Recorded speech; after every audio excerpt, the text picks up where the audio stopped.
What's up, everyone? Welcome to the Dream Council podcast, and this is episode 45 of Dream Council Live. My name is Desmond, the administrator of Dream Council, and on this afternoon's show, we're going to be talking again with IGT 2015 KOF 13 champion Misterio. We're going to talk to him about his trip to Korea, his experiences playing with other people there. Probably get into a little bit of a thought process when he was, playing his matches and whatnot, and just try to kind of, pick his brain a little bit on how he won, man. So we want to congratulate him pretty much on his win at IGT 2015. Joining us today's show, we got Dr. Frederick Lingfrey. How you doing, man? Good. How's everyone doing today? Oh man, I'm doing fine. I'm glad that everybody else is doing good. And we have our special guest, IGT 2015 KOF13 champion Misterio. How you doing, man? Hey, hello everybody. I'm doing fine, thank you. It's nice to be here again. It's my second time as a guest. So thank you, everybody. Oh, you're welcome, man, and thank you and congratulations on your win at IGT 2015. Man, we'll actually talk a little bit more about that a little later, man, because I have a couple questions. I know Fred has a couple, and we actually might have a couple other people coming in to talk about the event and what they saw and whatnot. But before all that, we're going to get into the promo and plug section. Oh, yo, we got Fro Fighter. What's up, man? Hey, what's going on, Desmond? Doing good. I'm doing good, man. Yeah, I was I was wondering where you were, man. I was like, oh, maybe I should give him a couple minutes, but he popped in right on time. Right. I try. It's all good, man. Good to see you. Good to have you. All right, thank you. Yeah, no problem, man. We'll talk a little bit more after the promo plugs and catch up a little bit on some of the past tournaments real quick. So let's get that started. Here we go. Dream Castle t-shirts. Get them at dreamcastle.spreadshirt.com. And this is Canabolito rocking a shirt that he won, as well as Misterio and Luis Cha for their win at NEC. Yep, always got to rock that picture, man. Yeah. Big ups to TSS Atma at KOF Data for his KOF13 frame data document. You can check it out on the front page at Dream Council. Just go to tutorials, then you go to reading frame data, then go to the KOF13 frame data table. So go ahead and check that out. It's complete.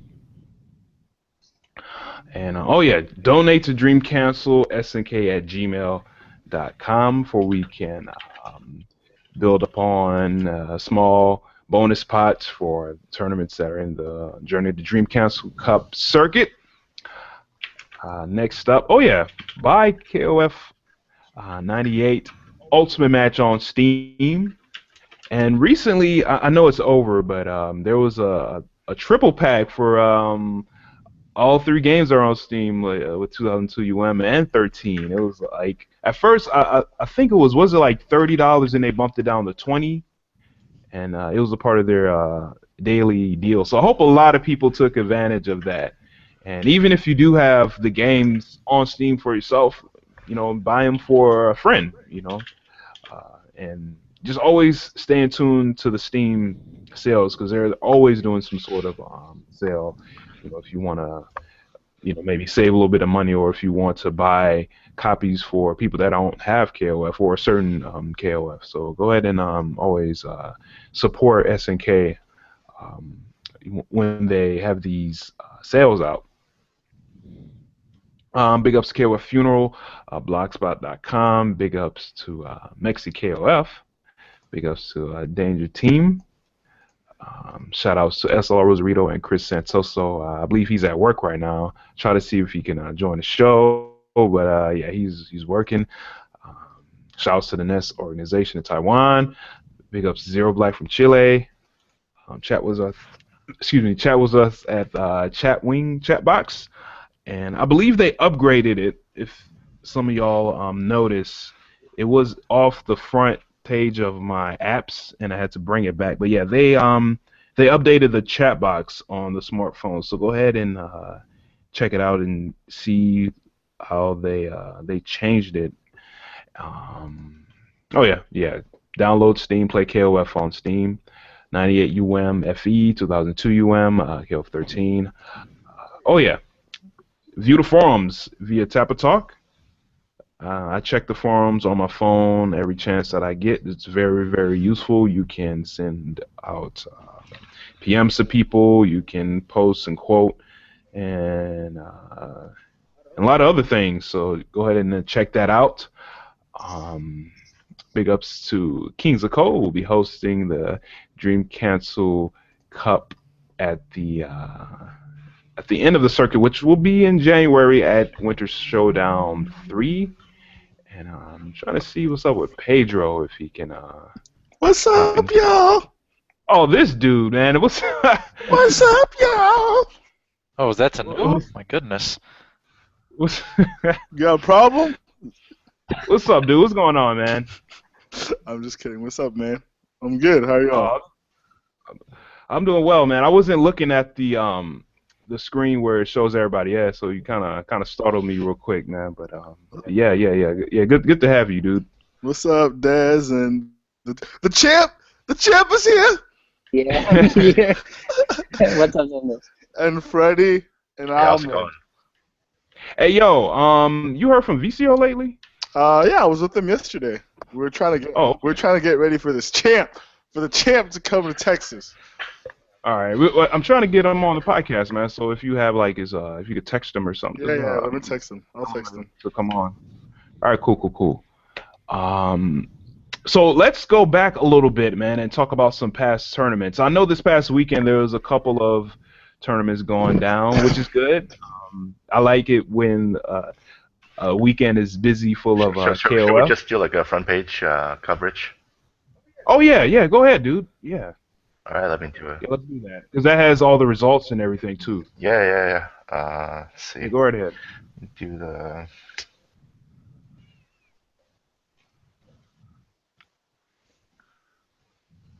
Oh, VCO. What's up, dude? Speaking of the devil. I just texted you, Ben. All right. All right, can you guys see? Yeah, it's a little like. Oh yeah, it's off center. Yeah. Damn, I don't know how to fix it. God, Freddie, get your shit together, man. Let's He's see. getting it. I'm just. What is the right window? You might have to do a full screen thing or whatever.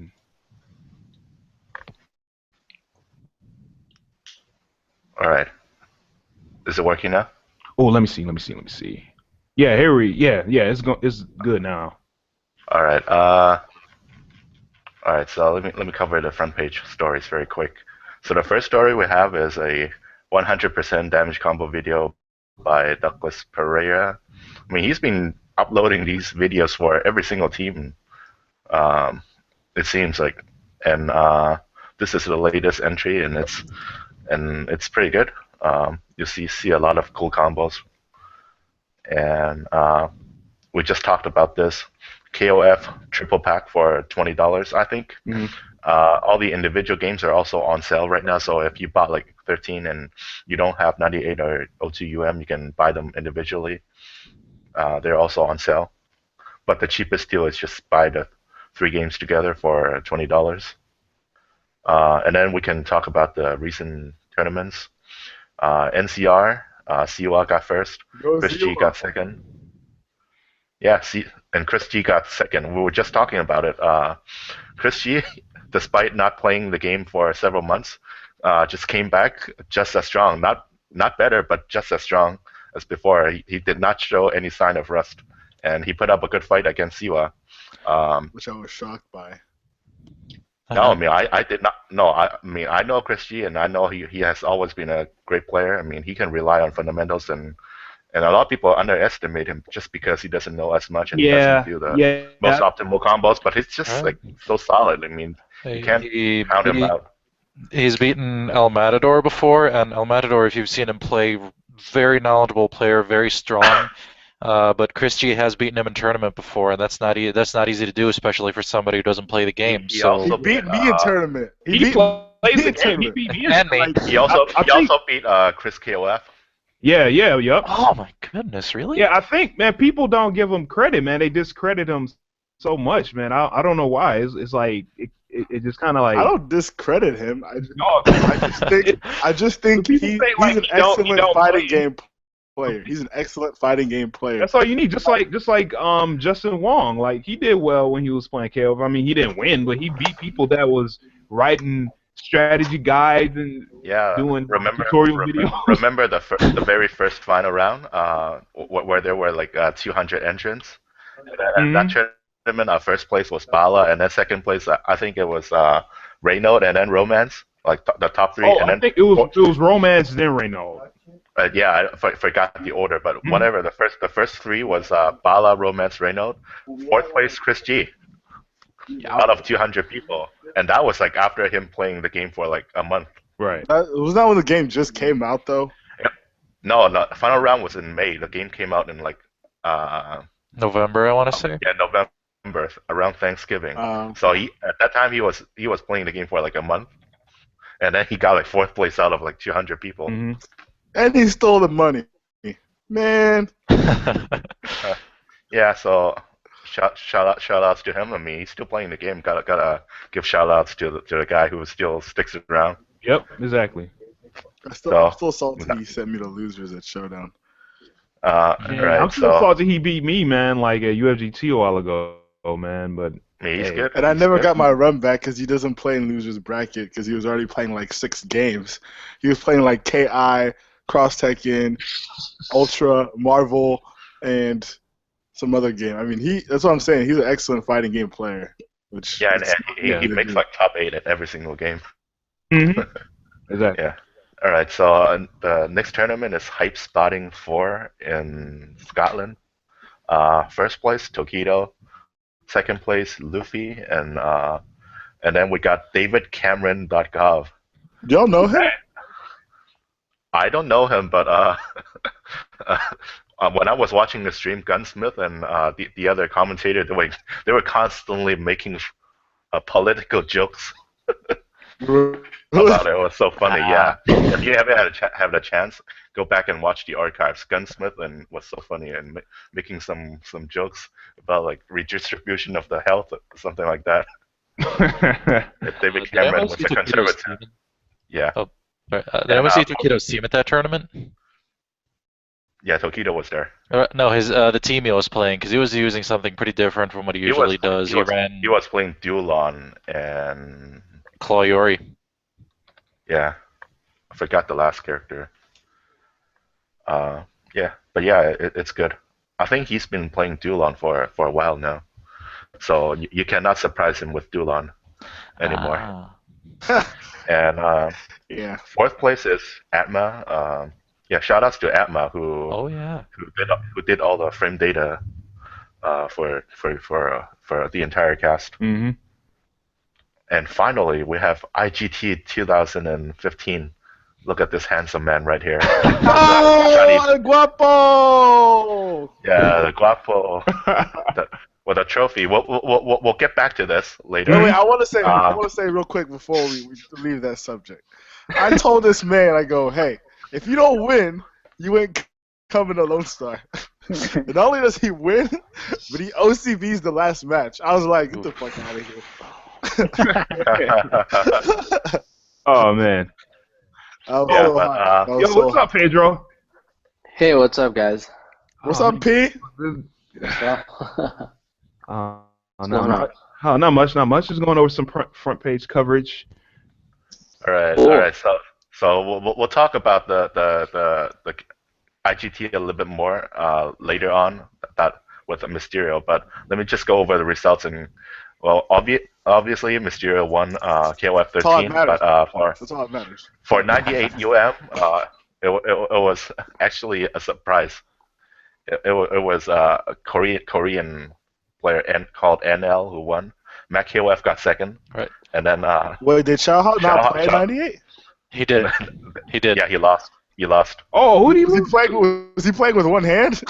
No, he lost to Mac KOF. Oh, okay. Right. Really? I And thought he was like untouchable. Besides, like He was Baco. untouchable, but like there was a lot of upset. In Right. this trip. and if you watch NL play, that guy is absolutely amazing. His Kim is incredible. So is his Orochi Chris. It was just out of this world, man. And I'd never seen bodying that hard in '98 before. Yeah. Since Shanghai's glory days. Are grand finals archived somewhere? I can see them. Yeah, it should be. Someone should have recorded it. I want to say something. Pedro, are you working on your Yori loops right now? No, I'm not. Okay, I heard a sticky noise, and I figured that's what you were doing. Okay, sorry, continue. All right, and then for 2002 to first place was Shanghai, second place Baoji. Yeah, this is kind of funny because in casuals, Baoji always beats Shanghai, but True. in tournaments, Shanghai always wins. And he did that download, man. Yeah, and Ultra Shanghai won. Virtua Fighting 5 was Itabashi Sangif. DOA was Terry Rock from Japan, and UMVC 3 was Hartia. Okay. Right, and let's see what it was. Oh, we got a big news coming out. SNK Playmore. There's a rumor that SNK Playmore is being acquired by a Chinese company. Thank God. Yeah. Well, yeah. I mean, a lot of people think it's a bad news, and I actually think it might actually be good news. Yeah, it might. They're Yeah, broke, they have a lot of man. Money, You can't man. do nothing when you're broke. Like Yeah, and good news. especially if you look at this company, I mean, it's more like an investment holding company. This company, they are not primarily a video games company. They're just like buying it to diversify their portfolio. This is not their main business. So what they're basically doing, I think they're gonna buy it up, and then they're gonna give them money and for them to make games. Hopefully KOF, which makes sense if it's a Chinese company. Mhm. And yeah, and I think it will be good. I mean, they won't interfere with the company too much. And this company has already bought another game developer called what is it called? We got two VCs now. Digital Extremes. Developer of Warframe and co-developer of the Unreal series, and this developer studio is still independent. So if they actually buy SNK Playmore, SNK will still be kind of independent, even though it's owned by a different company. Overhead, they'll get more money from them, and they can make games. Right. So Yeah, I think it's actually And get It's just that like a business buying a franchise. and buy that rollback netcode. No. hopefully. yeah. I mean, as long as it injects enough cash to break the pachinko cycle, that's all I want. Yeah, I mean, Chinese don't really care about pachinko, so they might not actually. I mean, if they buy them, we might not actually see any more pachinko from SNK. Okay, what's We might pachinko? see. It's a Pachinko slot is machine. a slot machine. Oh, okay. With all the ball, the like metal balls and stuff. It's like it looks like pinball. It's basically a slot machine with a story mode in it, Yes. RPG element. Yes, that's accurate. Yeah, Weird. and yeah, so I mean, if it's a Chinese company, we would expect to see more fighting games, and we will see more mobile games. Those are big in China, but we will probably not see a whole lot of pachinko. But anyway, I mean, at first I saw this story and I thought it was a joke because this company was originally a chicken farm. But then I saw it was a chicken farm company and they turned out to be completely legit. They were just looking to diversify their holdings, which a lot of companies do. So they entered into another industry and just turns out to be a video game. And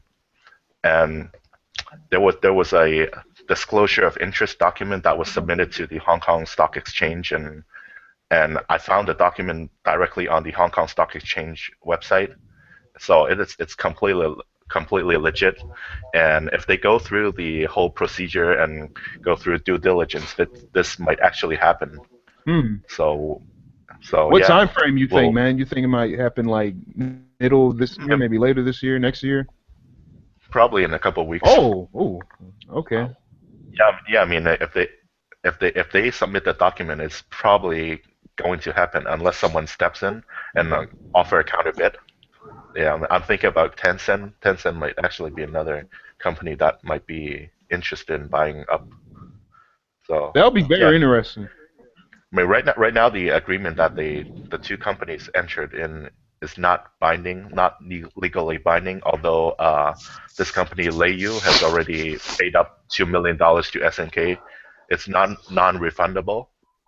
But if another companies come in and say they want to offer SNK more money, uh, that could happen too. But anyway, I don't think this is necessarily bad news. This might actually be very good for us. But regardless, let's move on. Uh, so leading up to IGT, we saw a lot of matches from Mysterio playing You against. mean massacres? Because that's what. Yes. Let's see no matches. Yeah.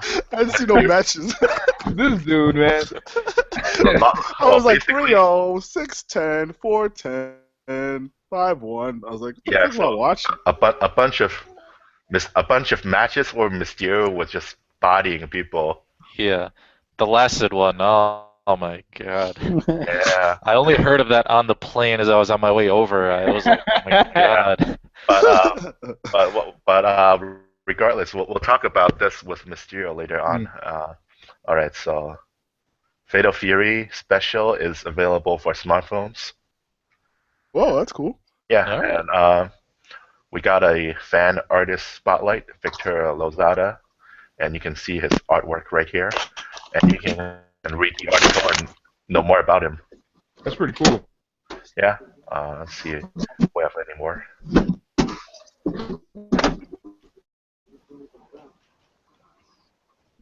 Hey, yo, Vicio, you here, man? I don't know what's going on over there, but I heard him for a second. he's struggling like, with something. Yeah, when he first came in, I think he's having connection issues. At least it sounds like what happened when Yeah, Skype freaks all I out. was about. So what? I don't know if that wasn't English or Spanish. Oh, I hear you a little bit. Bad connection. Okay. Okay, that's what I thought. All right, I got another interesting story coming up.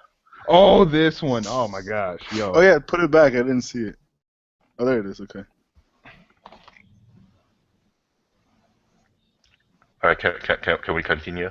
Yeah, go ahead, man. Yes, All right, please. so I got another interesting story. So Mikado is gonna hold a Kusoge KOF tournament, and the Kusoge KOF that they picked was KOF 94, 2011. 11? 11, yes, KOF 94, 2011. So for those who don't know what Kusoge means, it basically means trash Yeah. See, or broken. I mean, 94 and 2000 I get. 11 was good, I thought. Isn't like No, it's like Life is very 03 broken. worse than 11? 11 is actually like decent, man. It's better than 12. It's better than 03. But it is pretty stun combo heavy. Like one switch mid combo and you've already got the stun, and then you reset the damage, and its damage is pretty crazy. But still, I didn't think it would be on the level of 94 and 2000. Now I'm describing it that way. I may have been wrong. Yeah, I don't know. 94? This is what they pick, and it's agreed on. I guess. Yeah, They should have so put 12 on there, man. That would have been. I think this list was made based on what's available actually. Okay. Yeah, so what's available, what boards they can get to run their tournaments on. Maybe it's KOF also Pro someone boards enjoyable are to play. probably hard to find. Yeah. Okay, that's true. And That makes sense. okay, so the last story, Kyo and Yori is gonna show up in Korean MOBA ciphers, and that it's very interesting. This MOBA game, they actually added a completely new mode called the King of Ciphers. So in the MOBA game, they added a new fighting game mode, which basically plays like a fighting game. Kyo and Yori are there as well, uh, and you can check out the trailer. And also in the MOBA itself, you can purchase Kyo and Yori costumes. So yeah, so that's all the stories we have for this week. Cool. All right, great, man. All right, cool. Well, why don't we go into IGT 2015? Let's start talking about that. The champ. Yeah. Man, where to start, man? I have a kind of a lot to to kind of to ask. So yeah, Ahmed, man.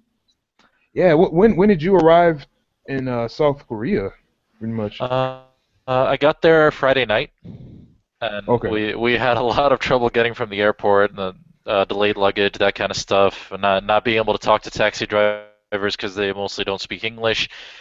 But yeah, we arrived and managed to meet up with a lot of the players, including Misterio at one of the Salty Suites. Got to play a lot of sets there. Got to hang out with basically everybody over the course of that time before the tournament. Biggest thing for our community probably was just getting the exposure to that top level play, because it had been 3 years since most of us had gotten to play anybody at that level. Yeah. And it was pretty shocking for some of them, I'm not going to lie. Misterio might remember Buster Wolf, the first one, the Terry player that you came up against in tournament. Mm-hmm. And yeah, that was it was a pretty shocking experience for him, because he basically destroys all of our locals and regionals. But he knew going in that he had to be ready for a whole new level, but it was still above what he was anticipating. Wait, who are you talking? Once he got there. Who's he that you're referring to? Like Buster Wolf had to be ready for Misterio, or do you? Misterio, or basically anyone else. Like the level of play that KOF XIII has gotten to recently is so far removed from when Buster Wolf played Mad KOF in 2012, and that gap in time really showed in when we got there, just how strong people have gotten in this game. Oh, okay. So he got like a reality check, I guess, in a sense, right? Or yeah. Okay. But also a motivational factor. Like it was really good to get that early on, just to kind of recalibrate, so to speak. Right. Okay. Misterio, you left Wednesday morning, so you probably got there later at night, correct? Or was it early morning? No, Yeah. la diferencia horaria son desde LA hasta Corea son 16 horas. Así que salimos a las 6 de la mañana el día miércoles y llegamos a las 3 de la tarde del día jueves, del día siguiente a Corea. Pedro, ¿me puedes ayudar con la traducción, por favor? He's doing record loops. No, I'm not doing anything right now. No, actually, no. Yeah, he was saying that there's like a 16-hour difference. So he got there Thursday, I believe, instead of Wednesday or something. Oh, that's right. Okay. Yeah. Okay, that makes sense. All right. Anyone have any questions about kind of the beginning of the trip for Misterio? Me. Go ahead, man. Okay, so when you played Misterio, did you at what point did you feel like, holy shit, I can actually win this, or was that your mentality the whole time essentially? Like, how do you approach it? Do you take it one person at a time, or were you the whole time, I'm only eyeing first place, I'm only eyeing first place? Because some people like to be like, let me get to this match, and then the next match. And some people like to just, eye on the prize. Tuve esa mentalidad incluso desde antes del torneo, cuando pude sentir que estaba preparado. Pero una vez que estaba allá y empezamos a jugar con los coreanos, con los japoneses y con toda la gente en general, y los resultados que tuve y que fueron casi los mismos que tuvo Luis, porque Luis también ganó con mucha facilidad a los coreanos, a los japoneses. La primera impresión fue, creo que están guardando técnicas o no están jugando al 100%, o la segunda opción, conversamos con Luis, es que efectivamente nos complementamos tanto en nuestro juego, en nuestro entrenamiento, que subimos a un nivel que ya está muy difícil de alcanzar para el resto. Y efectivamente fue la segunda porque nos dimos cuenta de eso en cada pelea que pasábamos en el torneo. Entonces siempre tuve una mentalidad de que me sentía preparado, porque a diferencia de cuando vine a Evo, que me pasó similar que al que le pasó a Buster Wolf, que le ganaba todo en mi país, ¿cierto? Jugadores locales, pero al salir la historia fue diferente. Me sentía preparado y una vez que empezamos a jugar los casuales y llegamos al torneo, con Luis dijimos, ok, nuestro nivel se fue casi al cielo y podemos hacerlo. Sweet. I think I got that. No, I'm pretty I sure. got that. I got that. Well, he said that, like, whenever he got there, essentially, it's when he started playing casuals that he started realizing that either they're hiding tech, Yeah, or yeah. we've practiced so much that, you know, this can actually be doable and we can actually win. Yeah, like they've reached a whole And- new level. Yeah, like they've reached a whole new level. Did he really So- say that, man? Yeah. Oh, Yeah, he did. I'm pretty sure. I'm not gonna make this shit up. I didn't know. I didn't know you understood Spanish, man. Yeah, but I- then he said that he felt kind of like Buster Wolf, like he won. Or like he like he said when he went to Evo last year, he kind of felt like Buster Wolf this year when he won everything in his region or country or whatever. But when he got there, he was kind of shocked. But he said this time, after he played all those casuals, because he's the one that took out Luis Cha, right? Misterio took out Luis Cha, unfortunately. 3-1. So he felt that once he was there and he played casual with everybody, that he started realizing, wow, I can act, you know, him and Luis can actually win it. And it's unfortunate that, you know, unfortunately they had to take out each other, but I guess that's the nature of the game. But that's cool. That's really cool. That's good. Okay. All right, great. One question about language acumen. All right, fine, man. Misterio, did you do any sightseeing while you were there, like before or after the tournament, or during any like downtime? Oh, no entendí. Por favor, Benjamín, Pedro. No, si dices unas cosas como de turísticas, si viste el país o algo. ¿Saliste antes de jugar las cosas No. después o durante No, cuando no estaba jugando? I didn't have the chance. El hotel estaba como en un lugar, como en una ciudad que es totalmente comercial, que está como lejos del downtown, lejos de la ciudad. Estuvimos los primeros días en el hotel, solamente jugando, salíamos a comer a restaurantes por ahí cerca, pero no tuvimos la posibilidad de conocer.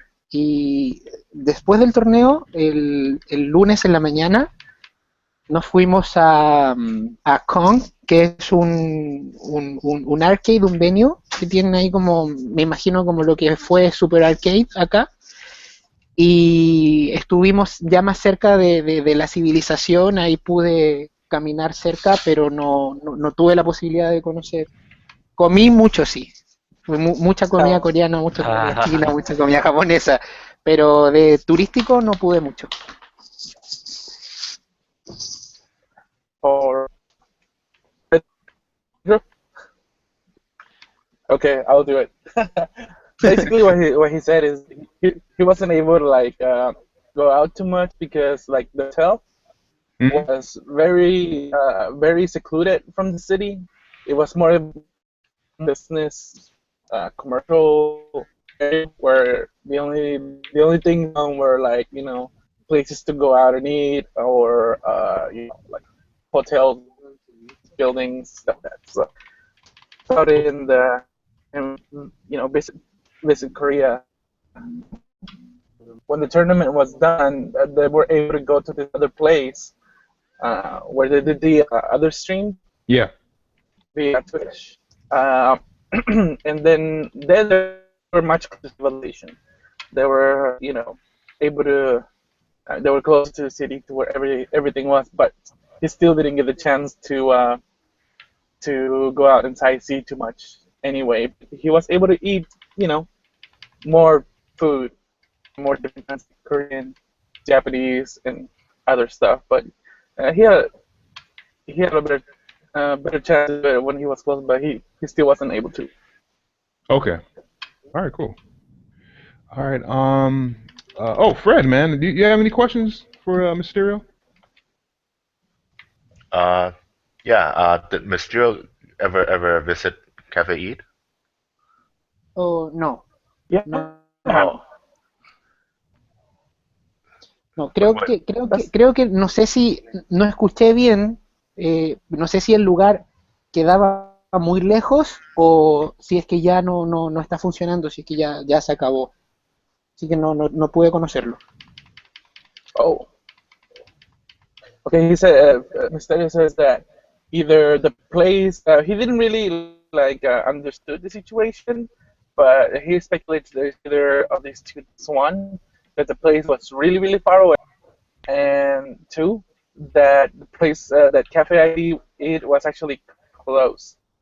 Like, it was. So, those are the two things. Maybe we should start asking around, poking around to see what's going on with KOFXIII. The same. Oh, okay. Okay. Fro Fighter, man, did you experience the same kind of problems as far as like sightseeing as Mysterio did?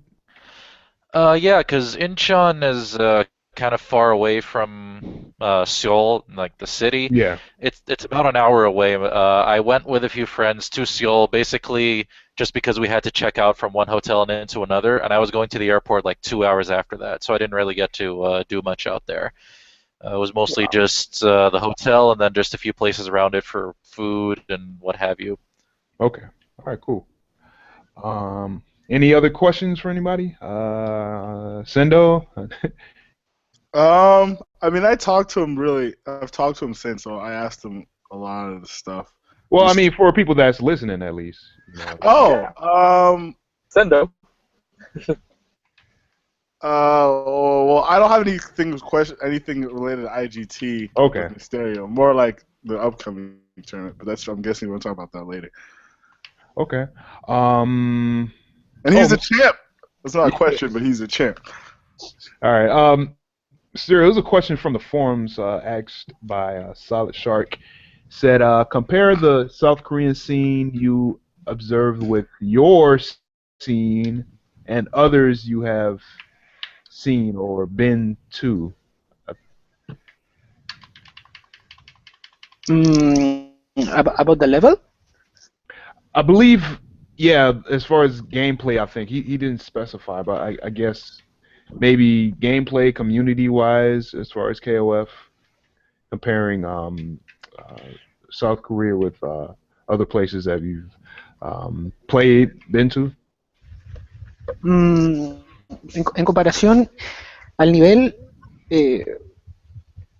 está un poco complicado. Yo siento que a nivel latinoamericano, KOF XIII ha crecido mucho el nivel. Entonces, bueno, por otra parte, humildemente también he mejorado bastante yo. Entonces, no sé, todavía no logro visualizar si solamente yo y Luis, que nos pusimos a entrenar, subimos tanto de nivel, o efectivamente las bases que traímos de nuestro nivel como coferos latinoamericanos, ella ya está más alta. Yo sentí que a ellos les afectó un poco el factor sorpresa con respecto a las técnicas que yo tenía y a mis personajes, pero en general me atrevería a decir que en cuanto al nivel coreano, es muy similar al nivel latinoamericano. No me imagino un asiático que llegue a arrasar y a derrotar a todos ahí en Chile, en Perú o en México, no menos en México. Y a nivel comunidad, a nivel comunidad, ellos me sorprendieron mucho. Nos trataron muy bien, se portaron, como decimos en Chile, un 7 con nosotros, que es como la calificación máxima. Siempre se preocuparon de que estuviéramos cómodos, de que si queríamos jugar, si queríamos descansar, si queríamos comer. Fue casi como estar en familia y eso lo apreciamos muchísimo. Hablan muy bien de ellos como comunidad, como se muestran hacia afuera la comunidad coreana.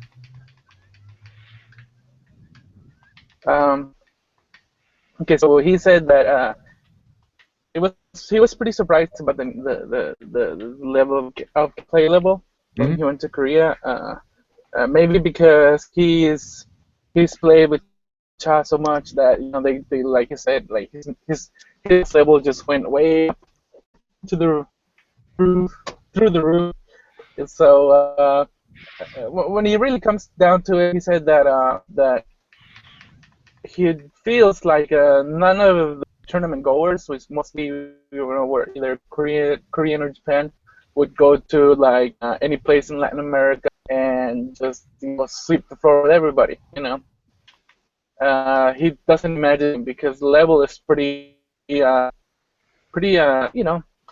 kind of equates. They're very good. They have pretty good level, but there's a lot of Latin American players who have really good level as well. He said that maybe the character matchup or the fact that Misterio has some different sorts of tactics that they've never seen before.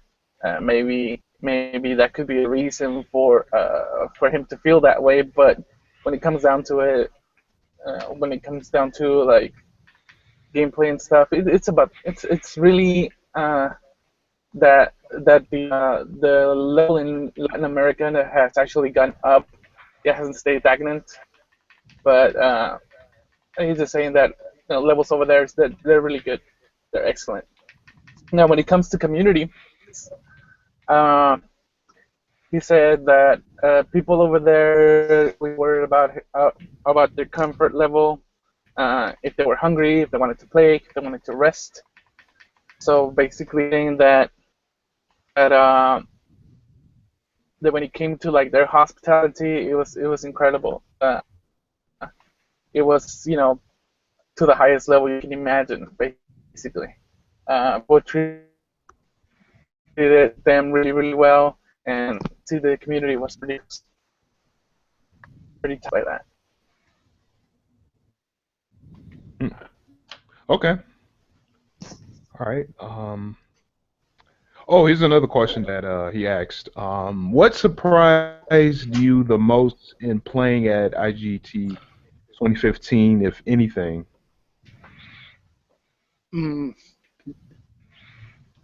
Benja. ¿Qué es lo que en cuanto viene el juego, qué es lo que más te sorprendió en IGT jugando el juego con la gente de allá? ¿Qué es lo que más me sorprendió? Sí, Oh, que sí, algo que... Sí. Los coreanos tienen muchas técnicas avanzadas como de engaño, con muchas tricky techs. Eso me gustó mucho y me sorprendió. Por ejemplo, no sé, para darte un ejemplo, hacían un setup con Kim y la mayoría de los setups terminan en save jam, ¿cierto? Pero por ejemplo ellos no apretaban el botón para hacer el save jam, sino que lo apretaban antes de caer. Por ejemplo, casi llegando al suelo. ¿Y qué es lo que pasa? Salía la animación del golpe, pero el personaje tocaba el suelo antes de la animación. Y te recibían con un low, o te hacían un overhead, o apretaban antes. Ese tipo de cosas me dejaron sorprendido porque era algo que yo no había visto. No había visto en Latinoamérica, no había visto acá en Estados Unidos, ni nada de eso.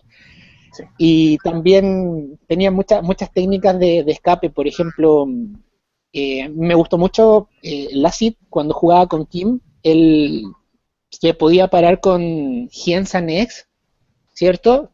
Y si no pegaba, él marcaba el drive cancel y hacía el super y quedaba en la otra esquina y quedaba safe. Entonces, todo ese tipo de cosas, ese tipo de técnicas me gustaron mucho que descubrí allá que tienen, pero los coreanos, los japoneses son más disciplinados para jugar, más ordenados. Los coreanos arriesgaban un poco más, pero se la ingeniaban de todas maneras para terminar safe de la situación. Eso me gustó mucho. Oh, yeah, Misterio saying that he really liked a lot of the tech that he saw at IGT. Uh, for example, he was saying that he saw some like setups that like safe jump setups, for example, uh, that they would actually play in a safe jump.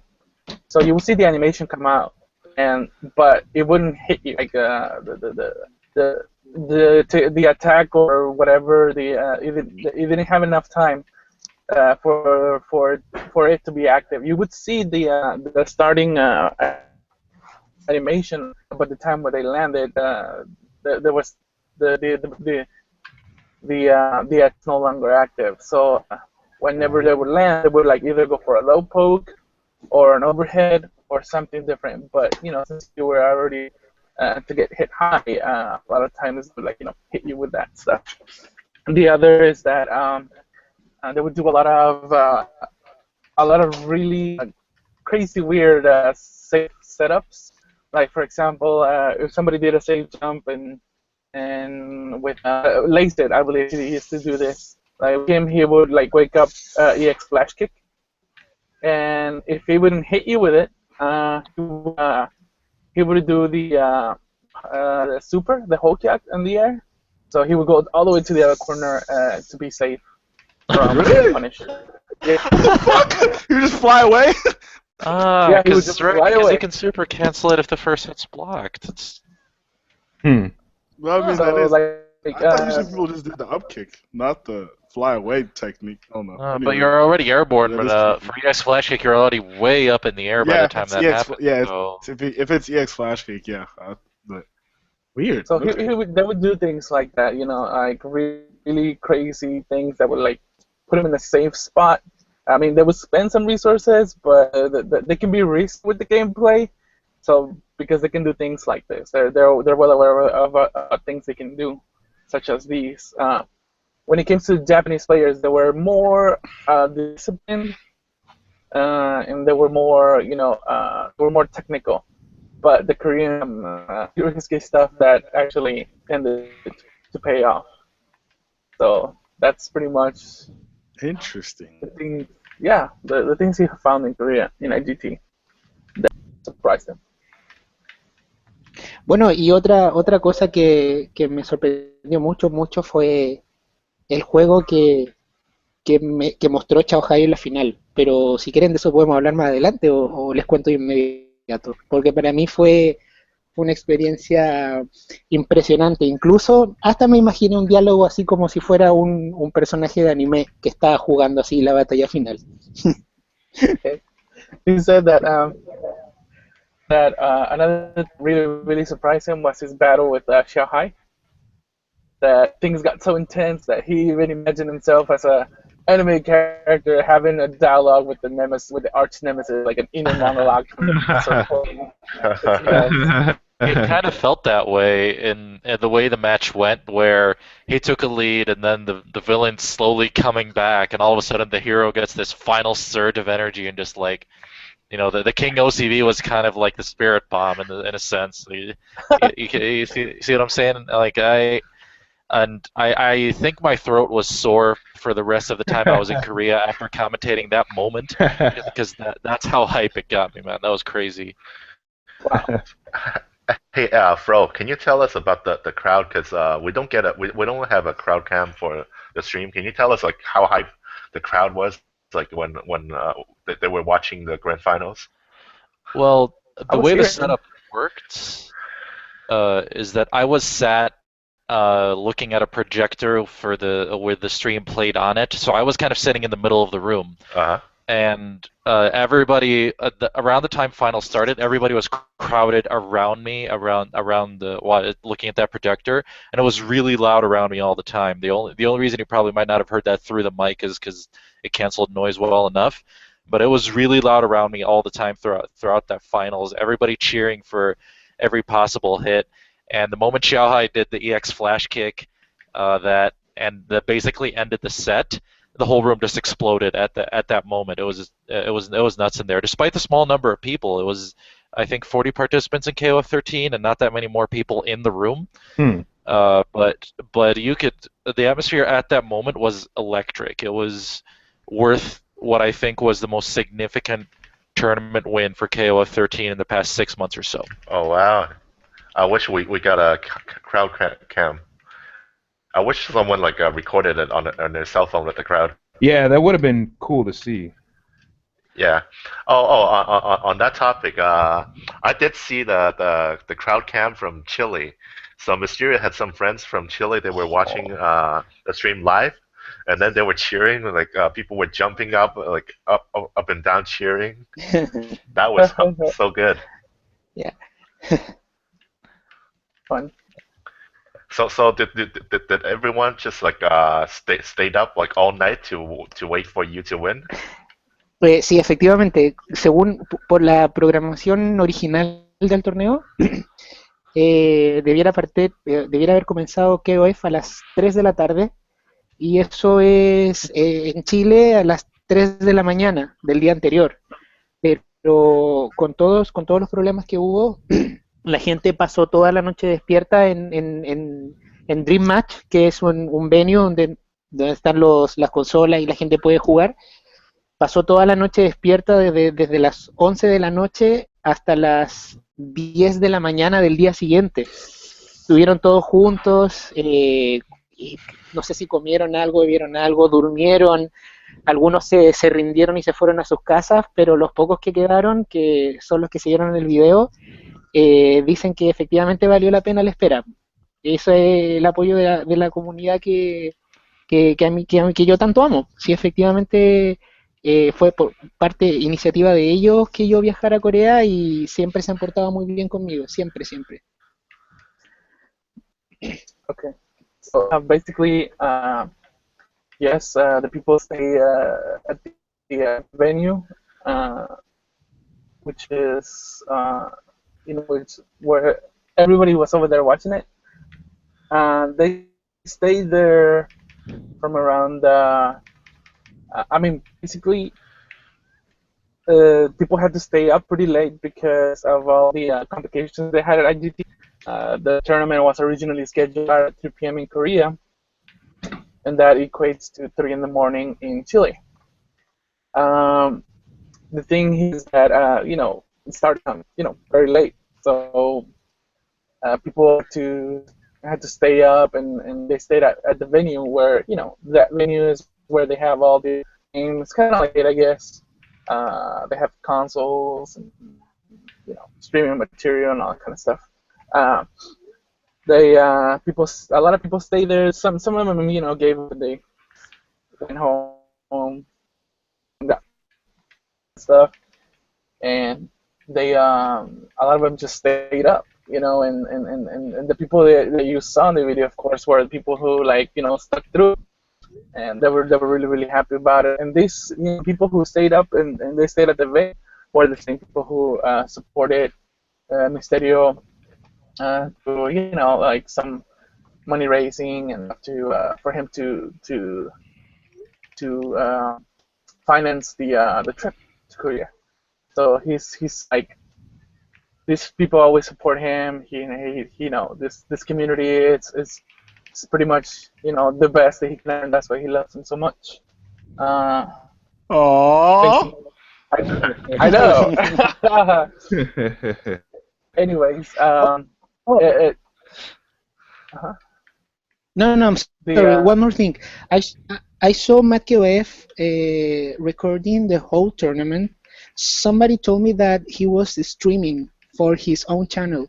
Maybe he got the recording of the people at the end of the tournament. Oh yeah. I'm going to try to looking for that.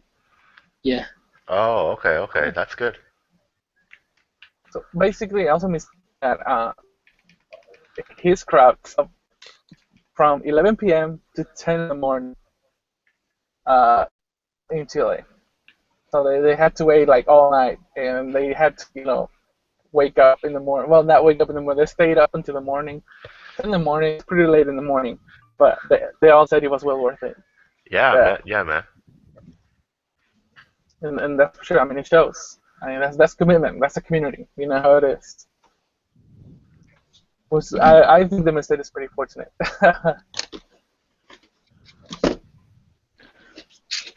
Oh, cool. That's good to hear.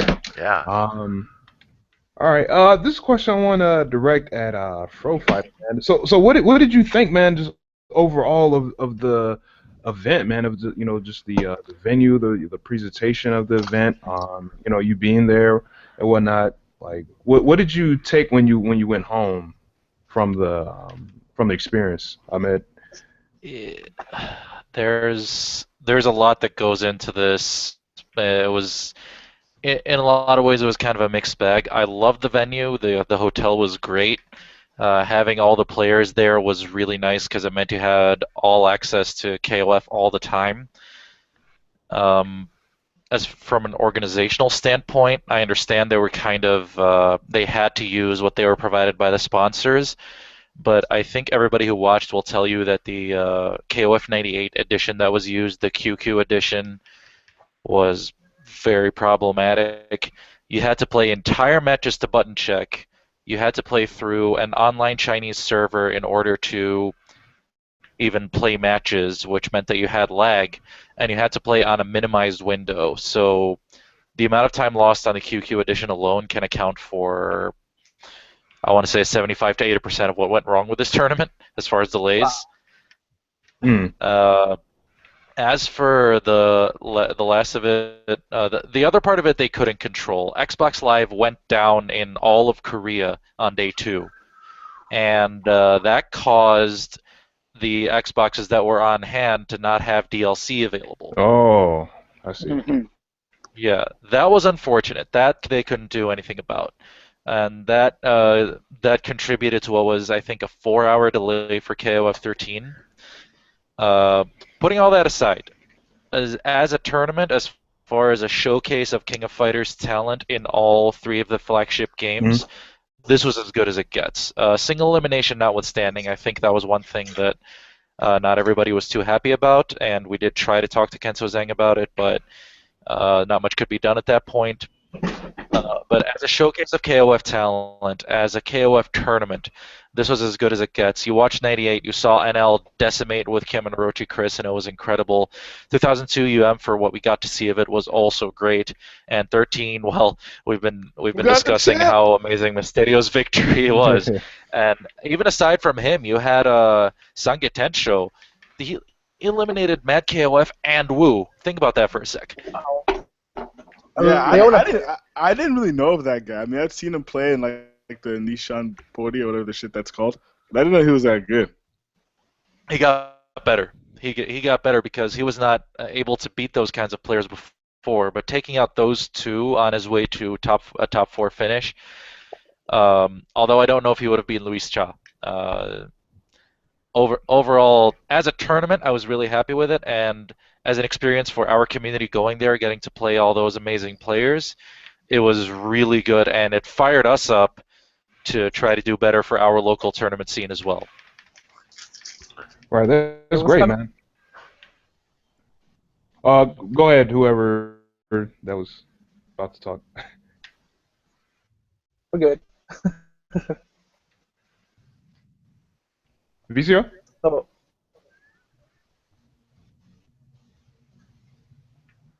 You there? Oh, we lost him. Oh, his connection. no, might I'm have... sitting here. Okay. It's kind of spotty over there. I couldn't tell if you were saying something or if you were not saying nothing. I was about to like. It's alright. Misterio, do you feel the same way, Ahmed, about the event as far as like presentation goes and like overall experience? Oh, sí, mi opinión es la misma. El venue estaba espectacular. No era el venue no era gigantesco, pero sí estaba muy bien equipado, tenía setups excelentes y para la cantidad de participantes estaba perfecto. Y también se preocuparon de que en todo un piso del hotel, que era en el piso 51, estuvieran los invitados y estuvieran las Salty Suite, por así decirlo. Entonces uno tenía acceso a KOF cuando uno lo deseara. Y bueno, los problemas del torneo, efectivamente, lo de Xbox, que no lo pudieron controlar, y el retraso que supuso lo de KOF 98, que los jugadores efectivamente sobre todo los jugadores japoneses, llegaba un momento en que ellos se negaban a jugar, decían esto no se puede, y paraban el juego y tenían que resetear y tenían que reconectar y tenían que intentar de nuevo solucionar el problema del lag, y eso se perdió mucho tiempo en eso, pero el balance por supuesto que siempre al final es positivo. O sea, fue un gran torneo, se notó que hubo preocupación, se notó que hubo ganas de hacer las cosas bien, y estamos todos muy contentos por eso. Oh. You want to take it? Take what? No! I'm like the backup. Y'all are the... like, I'll speak if I have to, but I don't want to just... There's Pedro and there's you up in here. I don't need to be the one translating. I didn't even know you understood Spanish, Sindo. Well, I speak French, and they're a lot similar. I lived in Spain for like 6 months, and I always took it in school. And then I started playing KOF, and then I met these crazy people. Yeah, it's like a prerequisite. It's not a prereq, but it sure helps a lot.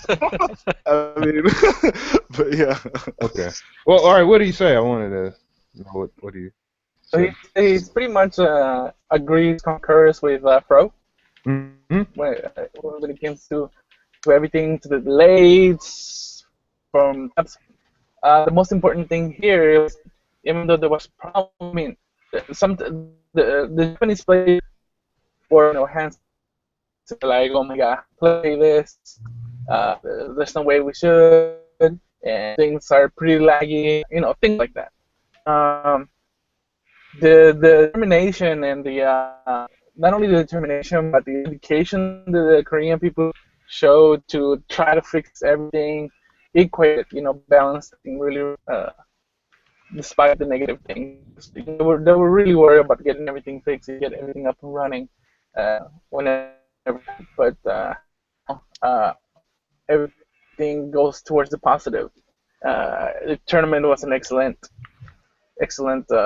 display of dedication to the community, and so he says that the fact that they also had the rooms for the guests and the Salty Suite all in one floor, like they were really adamant on having everything in one floor, which is 51st floor, I think. Yes, it was the hype floor. Exactly. They were really he was really satisfied with that. We could have access, stay away whenever he needed, wanted. It was really very accommodating for the Korean people. He really liked to do things, and he was really impressed, I would say. He's a people's champ, man, this guy. But All right. Fro Fighter, man, I've seen you've been writing a couple of very good posts on the Dream Council forums regarding, like characters, team, or excuse me, tier list positions and whatnot, and how they compare and contrast to other characters. For people that haven't maybe checked those out yet, can you tell them a little bit of what you've been writing and what you've been kind of compiling? Oh, I want to see. That's cool. Is it up already? Yeah, man. There are a few of them up already. Basically, what I'm doing is kind of trying to assess characters on a few different categories. Reward assessments, so their damage and what they get after their knockdowns, how advantageous the situations are. Neutral game, their offense, basically whenever they get you to block or knock you down. Defense, whenever they're under pressure, they get knocked down. one chance, how good they are at comebacks, and team flexibility. What I'm trying to do with this is Is this on establish the, just. sorry, is this on the character discussion thread, or which one is it under? It's the general tier list thread. Oh, okay. I've been posting them in there. Basically, I'm trying to just throw out my own impressions of the characters as far as that's concerned. I've worked on a few so far: Kim, King, Terry, and Rio, and I'm working on Ralph right now. I'm hoping before Evo to finish writing up every single character in the game, because I'm hoping to have that done by Evo, and then after Evo, we can kind of look back on those impressions and go back and reassess. Just kind of taking what I've seen from the past. We've had this game for 4 years now almost, and just trying to compile it into something that's hopefully is going to be useful and spur some discussion, because I feel for some reason we just don't discuss KOF13 enough. I don't know why, but there's a lot about this game that's still not that explored. Yeah, I agree. Anyone else kind of feel the same way about that, or? Yeah, actually, actors but don't play. That's a lot. That's very downplayed. Like alternative characters, not the same 9 characters, I would say. Right. Well, Ahmed, you do have, if I clearly recall, you still have wiki access. So if you want, you can always like put a couple of your notes of the things that you've been putting in and add them or compare them to what's in the 13 wiki. If you have the time and interest, you feel free to do so. Sure. I've been kind of going back and forth with the wiki, also checking my info, contrasting it with that, using the Atma frame data as well to base off a lot of what I say for character pressure and advantage and things like that. I'm trying to keep my info sources as inclusive as possible to make sure that the outcome is as representative as I can make it be. Right. Okay, cool. Well, good job so far, man. I really like reading your thoughts on the characters and their different advantages and disadvantages. Thank you. This is very interesting. I'm looking at the thread that shows everybody's, but these might be kind of old. Yeah, you might want to look at the last page, man. The last page has pretty much all of them that are up so far. Right. There's the explanation of the method, and then the 4 characters that have been covered so far. Yeah. Oh, yo. For Misterio, let's talk a little bit about characters since we're kind of on this topic. How do you? All right. Let's say someone wants to learn Psyche. You know what I'm saying in KOF13. What are just some like general like tips and maybe do's and don'ts that they can try, as far as like getting some, I would say, yeah, what are some tips for new Psyche players, man, for they can kind of, do well and try to learn a bit more about them, you think? Ok. Con Psyche, yo creo lo primero que podría yo recomendar para un jugador que está empezando es que aprenda a dominar la manera de activar HD y combinar sus golpes, porque eso es lo más difícil que tiene Psyche, porque todos sus movimientos son de un golpe, no tiene ningún link, no tiene ningún forward B, forward A que te ayude a linkear el combo. Entonces lo más difícil es aprender a activar HD después de un down B o después de down B. Eso es lo primero que si uno quiere aprender a jugar de manera competitiva y hacer realmente el daño que puede hacer Psyche, es dominar eso, lo primero. Y lo segundo es que tiene que saber que Psyche no es un personaje fácil de usar. Tiene 3 movimientos que son muy buenos, que son muy útiles, que es el stand D, el super, el do adelante en el suelo, ¿cierto? Do adelante con patada, y que tiene un salto bueno, que es fácil para hacer cross-up a su oponente. Pero fuera de eso, ante personajes que son rucheros, ante Yoris Karate, la manera la manera de poder jugarles con paciencia y peleando siempre el espacio, manteniendo siempre la buena distancia y tratar de desesperar a tu oponente para que él pueda lanzar algún golpe al aire y tú tengas la posibilidad de castigarlo con el stand B, que como repito es el mejor personaje que tiene. O sea, el mejor golpe que tiene ese personaje. So, but Misterio is trying to convey here is that when it comes to learn how to play Saiki, the first thing you must know is to put a hit confirm from his attacks from like down B, or 4D. Mm-hmm. That Misterio is actually, Misterio Saiki is No, they're the same person. They're the same person. It's okay. But the problem with him is that he doesn't have any links. So, like for example, a lot of characters C into 4B or C into 4A, something like that. Saiki doesn't have that. You must learn hit confirm and to go into HD. That's the first thing you must learn with Saiki if you want to really do well on matches and on tournaments, especially against characters like tiers.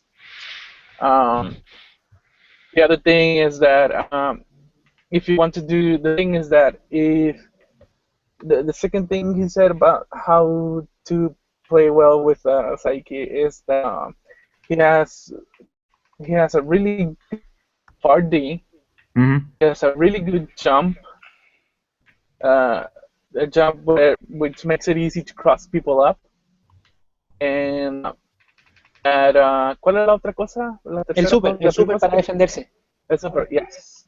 He's a DP super, like the double fireball towards with D. It's a really, really good super. It's really hard to beat it. It's actually impossible, I think. Basically, though you must do with Saiki for sure when it comes to fighting against characters such as Kim and Karate. When you do come across those characters like Karate, EX, Yori, and stuff, you must play against them really patiently. And your distance. Try to keep a really good for distance. You can fake him out and have him do like whiff moves, so you can punish him really with wing D or far D, actually your bigger combos like HD combos and stuff. So be patient. Okay. That's number one with yikes. Okay.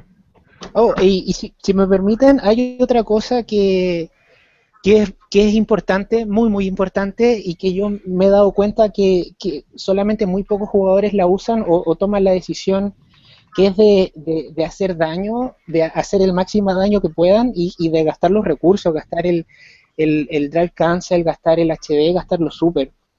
Hay muchos factores que son importantes dentro de la pelea, que es el factor tiempo, que no sé si todos están en conocimiento que cuando pasan 43 segundos del reloj, si tú derrotas a tu oponente antes, te recompensan con 300 de vida, luego del segundo 34 hacia abajo son 200 y y así. Está ese factor y está el factor de la presión a la que tú sometes a tu oponente. Tú tienes la posibilidad de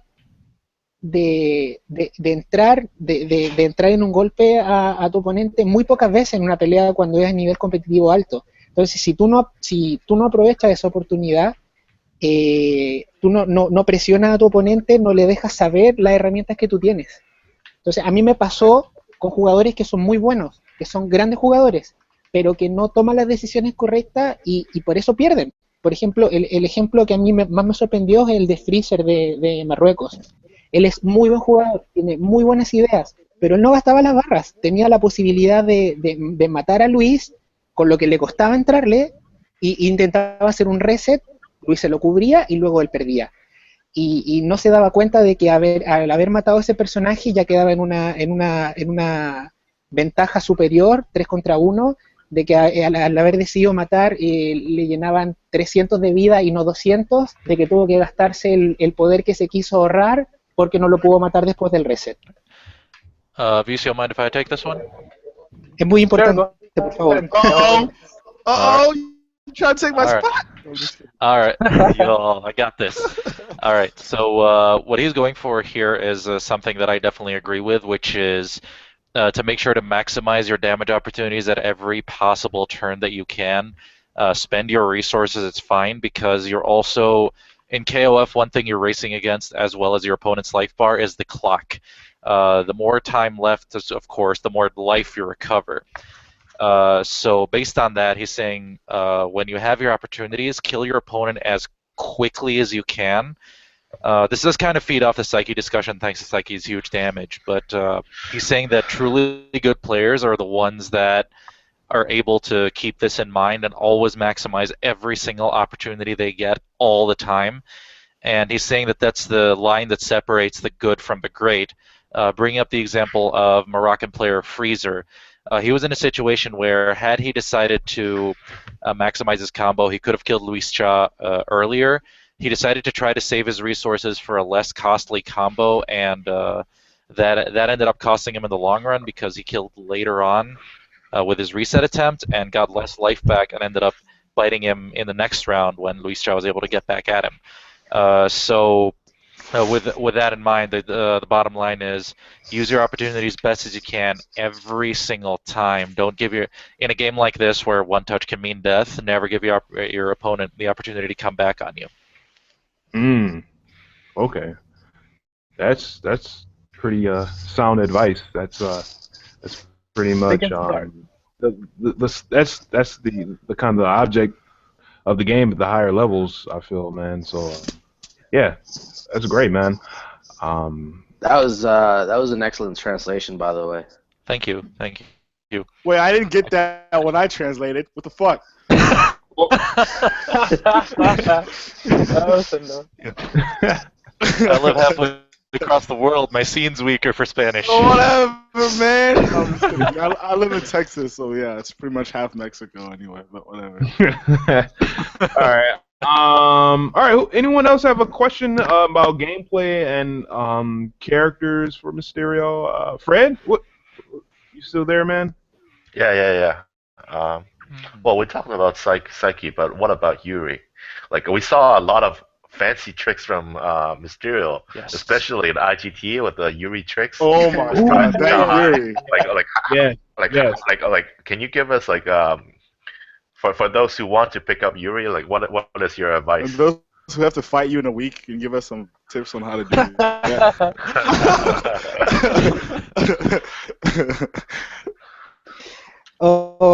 Bueno, un consejo para Yuri. Yo creo que, bueno, lo primero es que siempre tienen que considerarla como tercer personaje, porque la manera más fácil que tiene Yuri de hacer daño es utilizando las barras. Yuri es un personaje que tiene sus golpes normales muy cortitos, entonces es muy difícil poder entrar sin barra, porque no hay personajes que tienen sus movimientos más rápidos y más largos, entonces la puede mantener a cierta distancia, y si ella no tiene poderes, no tiene barras, no tiene cómo entrar. Entonces el primer consejo es que vaya última, que sepan optimizar los daños o hacer los combos que tengan más daño, y hay ciertos trucos con ella que se pueden utilizar muy fácil después del hard knockdown, de la cachetada X, ¿cierto? La U atrás con las dos patadas, que eso lo deja hard knockdown, y ella tiene la posibilidad de hacer cross-up con EX Fireball en el aire, o la die kick ambigua, y el juego del down B y el agarre. Entonces, parte del juego de Yuri es mostrar a tu oponente todas las posibilidades que ella tiene, que son muchas, y hacerle sentir de que un error es muerte inmediata. Pero para eso ella necesita barras, así que tiene que estar siempre de tercera, y hay que saber administrarlas para poder llegar con unas buenas municiones. Okay. Alright, so Misterio is pretty much saying that if you're gonna play Yuri, you best consider her an anchor. So no Kim for you. Aw. Kim works everywhere. Yeah, pretty Kim much, works man. No, I everywhere. know, I know. It was a joke. It was a joke. Basically, she needs resources to be able to like strike fear into the opponent's heart. that that Yuri doesn't. Her normals are really short and kind of a little slow. So she needs resources in order to be able to get in. Versus other opponents who can keep you, a certain distance. Because basically, one of the best tools that she has is her EX laps, which leave you in a hard knockdown. And from there is guessing game, because she has so many options that can cross you up. Like, for example, the EX Ryogen that can cross you up from there. Her ambiguous dive kick. Um,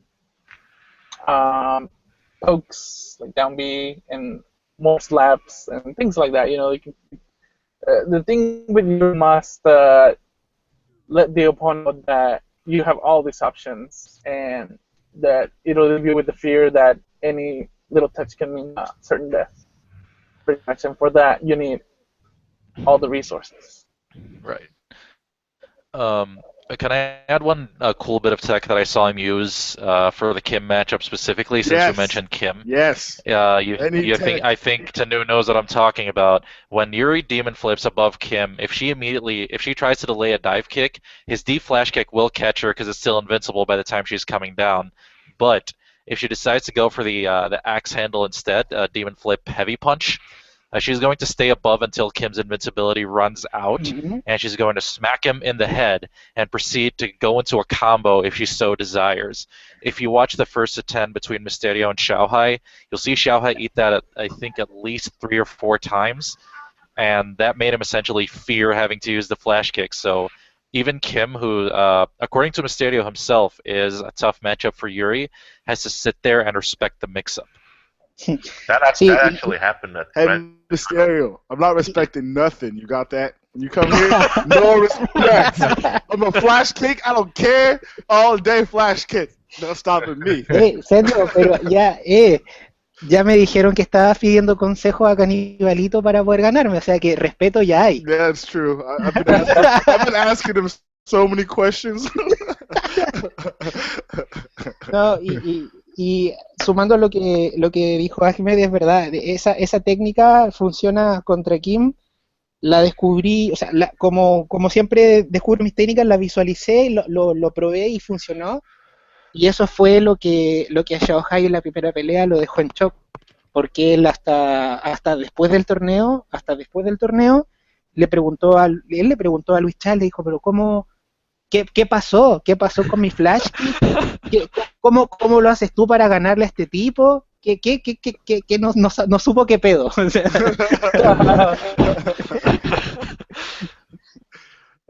That's funny. Oh, What are you saying? oh. I think Sorry. okay. Sorry. You're like the He's only saying, one. like, He's After, saying that like, after it was done. Oh, sorry. Go ahead. Sure. All right. After it was done, Xiaohai was talking to Luis Cha, and he was saying, "Man, what happened to my flash kick? Why did nothing happen there? How did he hit me?" He was essentially just so confused. He could not fathom that his invincible reversal that he was banking on to stop the mix-up had been beaten so easily and gotten him killed. Yeah. Oh, okay. All right. Hey, Desmond, yes, I'm how gonna do you buy beat you this some guy? Rosetta Stone. Okay? Say what? Say that? I'm gonna buy you a Spanish Rosetta Stone. I know, huh? Yeah. Word. Yo, Freddie, man. What you was gonna say like a few minutes ago? Oh yeah, You got Freddie kind too. I was gonna say the tech. Mysterio actually used that in the very first game in Grand Finals against Xiao Hai. Like Right. he was behind so much, and then I was so scared for Mysterio because he just activated HD. I thought it was a mistake, and then he did the demon flip and Xiao Hai did the flash kick, and then Mysterio beat him with a punch, and then proceeded in the full combo, and then Mysterio just dashed up and grabbed him out of the EX flip kick, and that was it. I think that set the tone for the whole grand finals. People's champ. Yep. Yeah, he was behind so much, and that happened. I was like, wow, that was a comeback. Mm-hmm. Sí, para una primera pelea fue demasiado hype para ser la primera pelea de la final. Yeah. Misterio, that to be the very first match of finals, that first set was too hype. It was way too hype to be just the first round, pretty much. I agree. So that's it. Okay. Oh, yo, let's talk a little bit about King. Now, a lot of people kind of, um, talk about King as far as, comparing her to other characters and stuff like that. Like, she kind of gets, like, shuffled around a lot of people's, like, personal, like, tier lists and stuff like that. Yeah, how do you feel about playing with King, man, compared with, like, a lot of the heavy, hitters, like Karate and like Kim and Sayori. Like what made you want to just like keep King? No, King, y creo que la última vez que conversamos se los dije, creo que King iba a ser efectivamente la protagonista de, de mi juego porque ella es la que arma mi juego y desarma el juego del oponente. Porque dentro del orden que yo tengo con mis personajes, que es King, Saiki y Yuri, King hace mucho daño, hace todo el daño que puede sin gastar muchos recursos. Hace desesperar al oponente por el zoning game y como primer personaje espectacular y además tiene muy buen match contra Yori. Entonces, ese es el primer as que tengo bajo la manga para mi equipo. Luego, bueno, viene Saiki, que Saiki es un personaje que es solamente de confirm, o sea, con King puedo gastar los drive cancel para generar barra y así tener power meter para defenderme con Saiki. Y que es un personaje que a pesar de que no es fácil de utilizar, es un personaje que hace daño seguro, entonces no voy a malgastar poderes, solamente los voy a utilizar en derrotar a mi personaje, y si Saiki no tiene efectividad, esos poderes se traspasan a Yuri. Pero volviendo a King, King yo creo que es uno de los mejores personajes como de first character on top. Without a doubt. Yeah, y siempre supe que contra el Yori de Chaohai iba a ser la protagonista y me pude dar cuenta y con los consejos de Luis de que efectivamente si yo obtenía cierta ventaja sobre Yori era perfectamente capaz de ganar el torneo. So basically, he's saying that King was his main protagonist in the team, the one that would really build his gameplay plan in the team. Basically, Misterio says that King has a really good matchup against EX Iori. Also, that King she can do very easy damage. She can build up tons of resources. She is by far the best as point character. Basically, King hitting especially sets the tone for the rest of the yes, he can get desperate and be respectful of things that can happen. Also, if whenever he is King, basically with King, to do a lot of drive cancels. Drive cancels are really important. And whereas gameplay, it's all about the supers, the power stacks. So basically, I use all the drive cancels. It didn't matter with King. He canceled into like very damaging combos because she does have good damage. without having to have super bar. And if she dies, Saiki has all the stocks to do his work because he's a confirmed character. So you confirm into a super and then save jump or cross up or things like that. With Saiki you can do a lot of things after a super. However, if Saiki wasn't enough, and he would get beat up or something, then all his bars would transfer onto Yuri. So it's the formation that he had was all according to plan.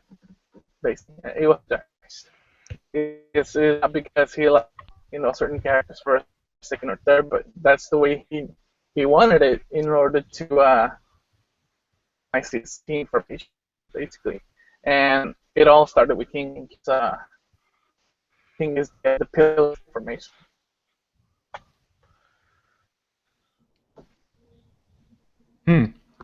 Okay. Had a little trouble hearing some of the things you said, but Oh, sorry. I got a little. Yeah. I got a little what you said. Uh-oh. Okay. Well, you still there, man? I'm done. I'm done with speaking. Oh, okay. All right. Cool. All right. Anyone else have any questions? I have one that was kind of answered before, but I do want the group to hear it. Misterio, what influenced your decision to do a command grab on Xiaohai's wake up when he did EX Hangetsu-zan? Oh, ese fue un consejo de Luis.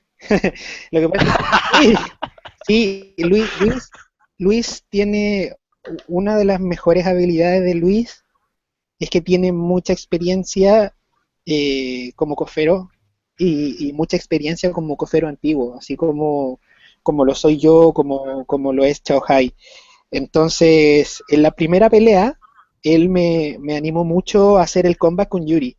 Él, por ejemplo, me decía, esa ya me la conozco, esa es una película que ya sé, ya lo veo venir, sigue así, sigue así. Y una vez que le hice el combo después de la flash kick, cuando le hice el combo, él me dijo, se va a parar con X, se va a parar con X, se va a parar con X. Y yo, bueno, confié en mi instinto también, le hice caso y se la agarré. So essentially, his answer is a shout out to Luis Cha.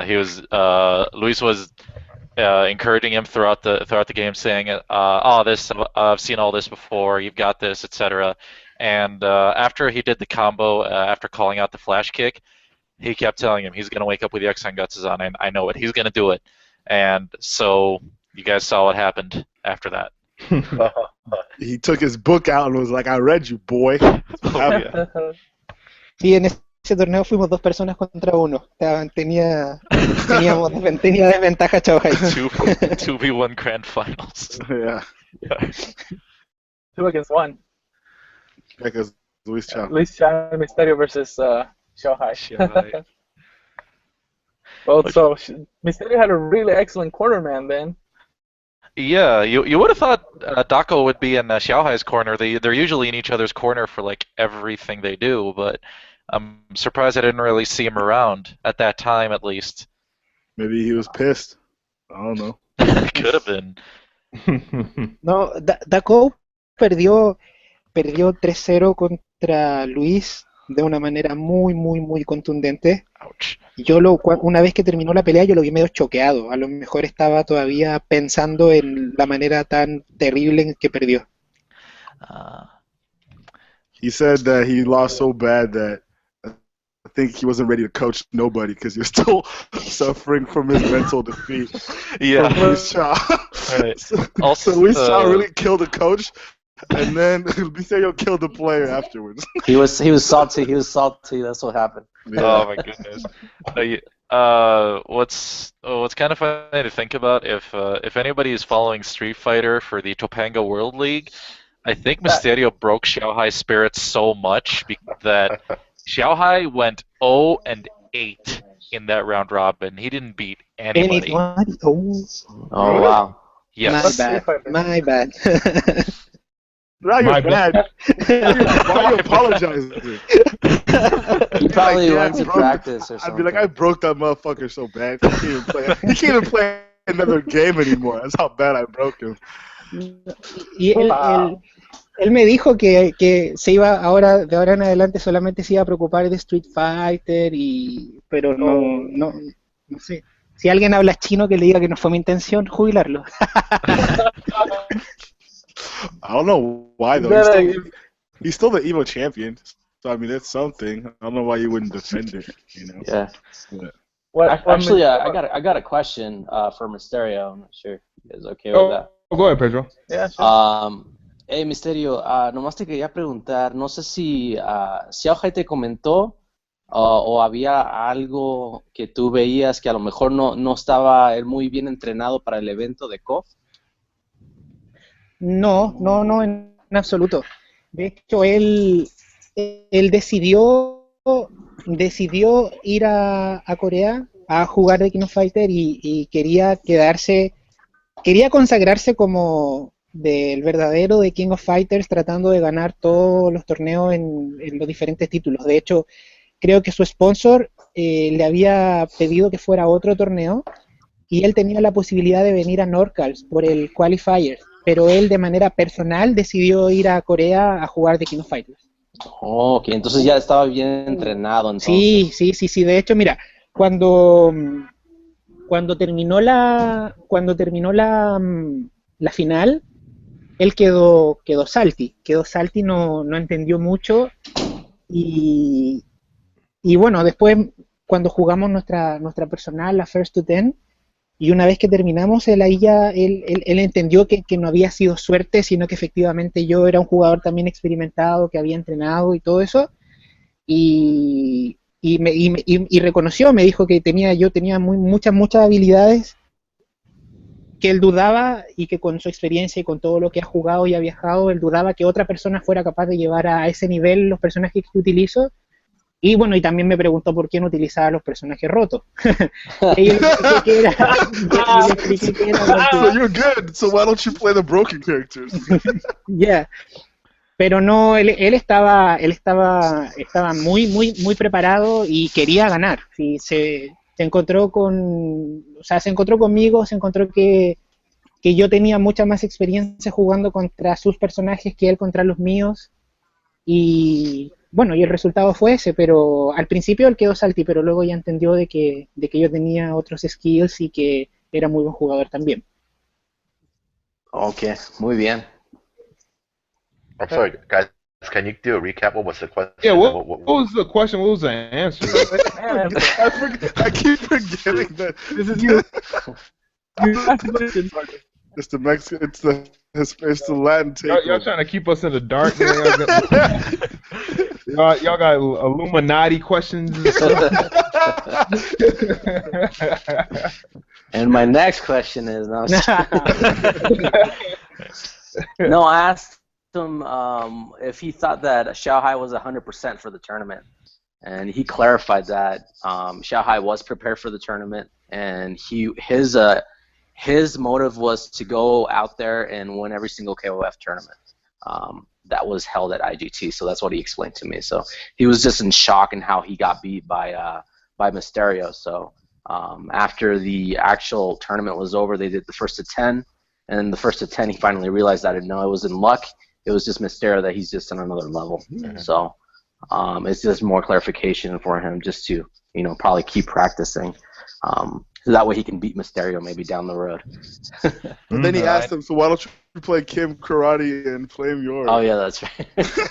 Don't forget that question. Come on, Pedro. Yeah, he did ask him that, yeah. That's typical of Xiaohai. Yeah. That's kind of funny. I also know Xiaohai was salty about. There was a secondary prize offered by Arcade Cafe in Dubai for the winner of the tournament. Misterio is going to be visiting us there in December. Hopefully, we'll be able to work out all the logistics with that. I know Xiaohai was saying later during the after party he was so salty that he doesn't get the Dubai ticket. Oh. He really wanted to go.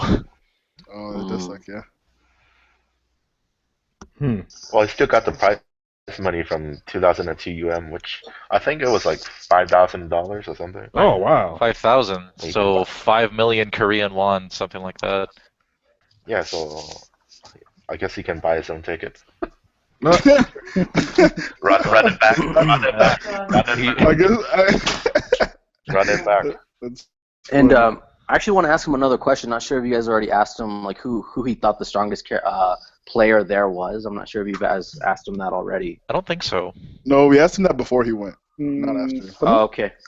Nomás te quería preguntar quién.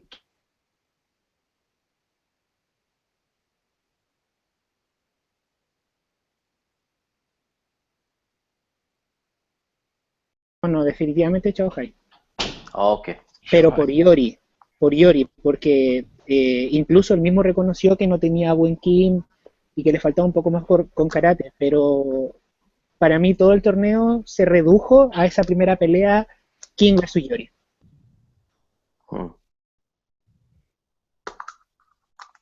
He said that it was Shanghai, by the way, Desmond. okay. Okay. He says it usually came down to for the first round, and yeah, that first match, King, your flame. He says his Kim and karate are good, but that's not what he was worried about. So Right. Okay. Okay. All right. Cool. All right. Any other questions? I think I'm kind of fresh out at the current moment. Well, he also Misterio said that I recognized him and his body weren't up to par, weren't as high as he would another Kim and karate would be. So he's pretty much his was definitely Flame Yori. I'm sorry, can you repeat that? You were cutting in and out. Yeah. God damn it, Sorry. Ben. Bad connection. You guys, you missed this detail. Sorry, but Misterio is that Xiao Hai pretty much admitted his Kim and his karate were not to his standards, to Xiao Hai standards, pretty much. They weren't the characters to watch out for, basically. So that Iori was the core of the team, in essence. That his karate and Kim were good, but like not what you would expect from like a super player. Like you're not. It's like typical really good karate and Kim, but not something to the point where he would have been scared as it was of his EX Iori. That's right. And who said this? Misterio just did, didn't he? Yeah, pretty sure. Oh. Well, Someone else I think Good that makes question, sense. Pedro.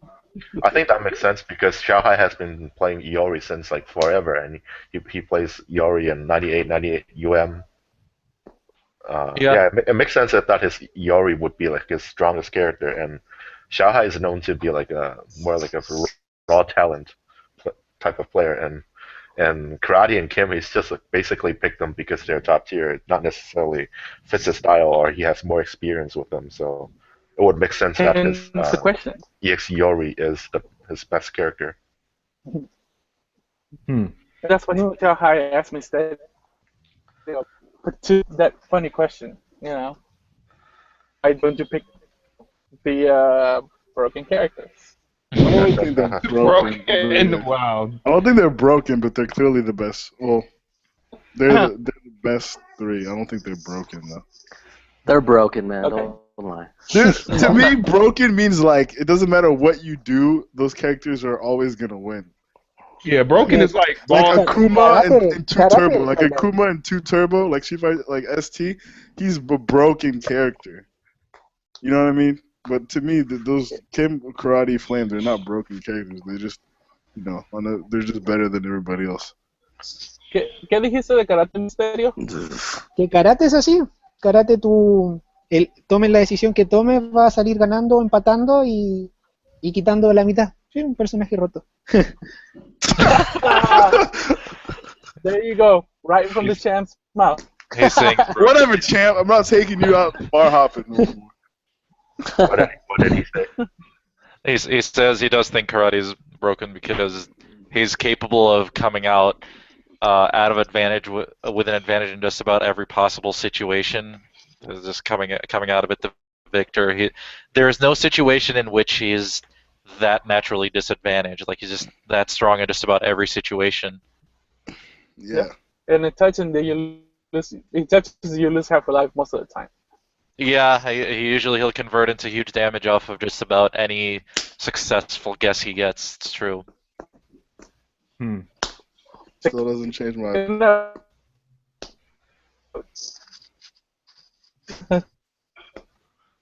That's okay, champ. We have the right to disagree, champ.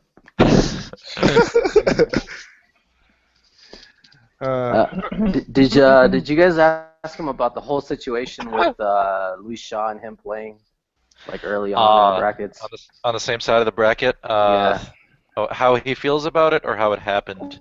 Or I don't know. I mean, how it went down, or if it even got like resolved, or if it was even spoken to about it, or. I can kind of chip in on that because I was halfway involved with the bracket, at least in some of it. Oh, so it's your fault. Just kidding. Not entirely, but I will take part of the blame for that. We had in an initial draft of the bracket, me and another player from our region ended up in a first round match together.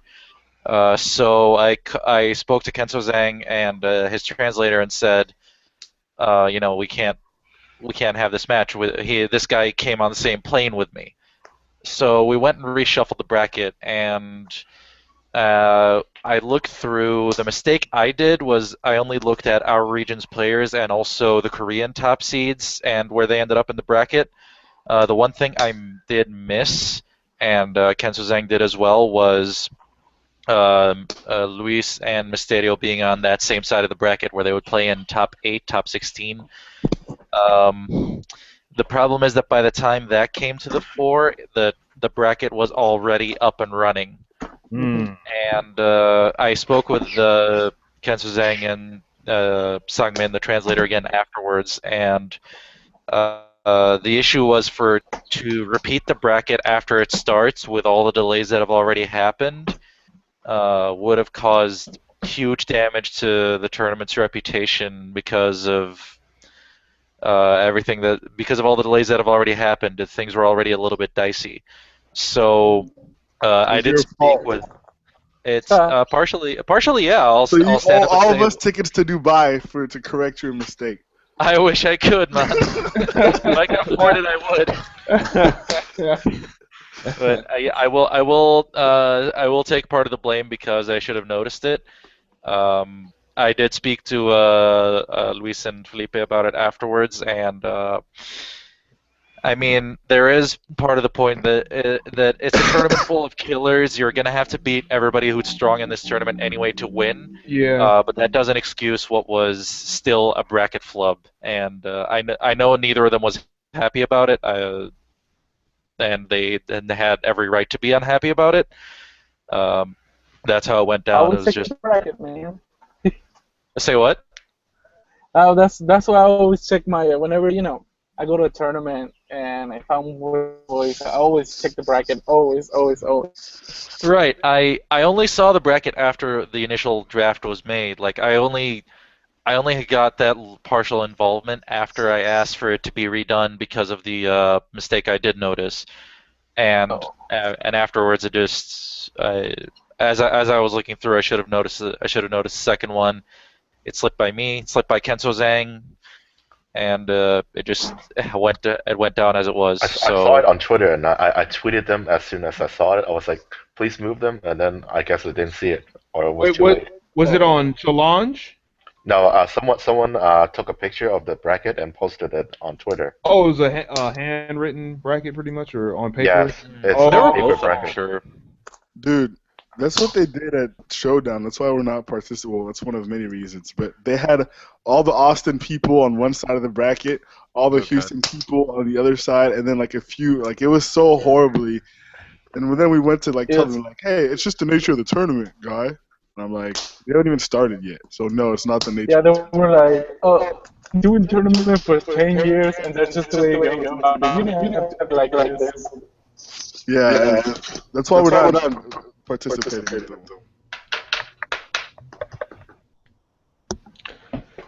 All right, well, let's keep things moving forward, and why don't we talk about just some future plans with as far as Misterio and you too, Fro Fighter, and your local community, man. I know that the tournament has inspired both y'all, in different ways. So, well, Fro, why don't we talk about some future plans, man, with your scene, and then we'll go to Mysterio and some things that he may be planning to do. Sure. We have we had a regional tournament in Oman a couple of months ago, and we're going to have our second one in Qatar about 2 months from now, June 5th. Then we're going to have another one in December in Dubai. So that's going to be our regional circuit for the year. Other than that, I am going to be at Evo as well. Most everybody in here knows by now. For those of you who don't, I'll be there as part of the commentary team alongside Juicebox and the Answer. Oh, good. Oh, the Answer is going. That's cool. I didn't know. Yeah, wasn't he in the announcement? I thought he was. I don't know. I don't keep up with all that stuff. Yeah, he was. All right, so it's going to be the three of us trading off on commentary, and hopefully I'll be able to. I'm trying to make plans to attend the Dream Cancel Cup finale, because I will really want to see what happens with the end of that, since that's the first big KOF circuit we have going on. I'll do my best to plan my financials, especially because I've been traveling a lot recently, not just for KOF. Yeah, man, you balling, man. That's what I'm telling you. Give us tickets to Dubai. That's gonna be a running theme. You got all this free money. Just let me travel over here. Let me travel over there. Let me go over here, over there. It hasn't been easy. That's cool though. That's cool. It's good that y'all are playing a lot more, Ahmed, because I remember a while back you guys posted up some stuff, and I think I asked. I was like, man, this is from like a year ago. Y'all are still playing. Like, what's going on? But it's good to see that you guys are still grinding. We're back in action, and everybody's a lot more passionate about KOF13 again. It's been pretty sweet. Right. Yeah. I guess it took a little break to kind of refresh everybody's mindset a little bit. Yeah. Oh, it helped also that for Arab Gulf country citizens like Saudi Arabia, Qatar, UAE, we don't need to stamp a visa from our countries to go to Korea. We just stamp on entry. Oh, okay. So that helped a lot for us to make plans to go there, because we didn't need to plan too far in advance. Right. Okay. You extra balling. Misterio, what future plans do you have, man? Ok, mi siguiente parada es Texas. La próxima semana. The champ is coming to town. Sí, ese es mi siguiente movimiento, y bueno, dentro de mis planes me encantaría poder visitar Colombia en junio para el sudamericano que se va a organizar allá, el sudamericano de KOF13, The Fight, yes. Y ese se va a hacer el mismo día de mi cumpleaños, así que creo que podría celebrar mi cumpleaños y estar en Colombia en el torneo, pero tengo muchas cosas que arreglar todavía, porque yo estaba trabajando de noche acá en Graveyard Shift, entonces no me quedaba tiempo para nada, solamente dormía y trabajaba, y valientemente decidí dejar de trabajar para ponerme a entrenar, para ganar IGP. Hice unas cuentas, saqué unos cálculos y bueno, me alcanzó un poco el dinero, pero ahora no puedo vivir del aire, así que tengo que seguir trabajando, y eso implica que tal vez más adelante no tenga el permiso en el trabajo para poder viajar, así que no tengo muy claro mi futuro como gamer todavía. Y por otra parte, Ken Susan me dijo que el dinero del premio me lo va a mandar, creo que en el mes de junio, y por PayPal, así que no tengo para cuándo. ¿Junio? Sí. ¿Por qué It's a long tanto? way ¿Por qué from tan el...? Sí. Bueno. What do Te you están haciendo say? Richard. What do you say? Haz la chamba, Vicio, haz la chamba. ¿Qué dijo? ¿Qué dijo Basically, Vicio? his plans right now. The first thing, the first stop he has to do is come to Texas Mhm. for Lone Star Ammunition. Sorry, I did that the first time, so I felt like I should do it the second time too. Yes. Translation. We got to do it everything accordingly. So, basically, he said that to go to IGT, he had to working. Because he used to work a graveyard shift, and on the graveyard shift were kind of like long hours. So the only thing he could do was like work and go to sleep. That was pretty much the only thing to do for him. So in order to get to practicing and stuff, he had to stop working before going to IGT to get ready for it. Right now, as it is, there's not a lot of money, income coming in, and with the Didn't he just win like $10,000? well, this is the thing. Yeah. It's not $1,000. He No, has It's to. a million. No, ojalá. Yeah, right now he has to work. His son's basically, I guess, right after Texas. And right now his future as a gamer is not like certain at the moment. And Ken Susang told him that he was gonna send him the money up until June, like Yeah. mid-June. So right now he has like his monetary situation is not optimal, like his condos, pretty much. Okay. All right. Oh yeah. Another question I want to ask, Stereo and Ahmed. And Ahmed brought this up briefly. How excited are you guys for the Journey to Dream Council Cup and the Dream Council Cup circuit? How you guys feel about kind of the plans and the things that have been kind of going on so far? Ahmed, you can start. Well, just to have a circuit for KOF already is a huge step up from where we've been before. With KOF not making it at Evo, this was exactly what we really needed to kind of get back on track. Because a lot of people are unjustly saying, "Oh, KOF 13 is a dead game, and there's no reason to keep playing this game anymore. Now that it's not a main game," including even the Korean players who said, unfortunately, they might not come to Evo just because KOF is not a main game. Yeah, Pedro said that too on the stream. I caught him. I took a picture of it. It's rather. What stream was that? I forgot, but I got a picture. I got proof. I got proof. All right. And it's just really unfortunate because I was mentioning earlier, I feel our game is still somewhat unexplored. It's still got a lot to give, and this is kind of the injection of hype that it might just need to at least keep the top talent interested and willing to keep coming out to tournaments. Right. And I think at least IDT showed a good deal of that interest with some of the players that attended. Misterio going to Texas is the second step, and we'll see for the rest of the tournaments how it goes. Right. Texas two-step. See, that was a good play on words right there. Right. Yeah, how do you feel, Misterio? No, cuando nosotros nos enteramos de la noticia de Dream Cancel Cup, fue demasiado emocionante por lo mismo que decía Ahmed, que fue una inyección de KOF que la gente quería y que la gente necesitaba. Yo me contacté de inmediato contigo, Desmond, para ver la posibilidad de hacer algún qualifier o dar puntos en un torneo de Chile. La gente de Colombia también se entusiasmó mucho con The Fight.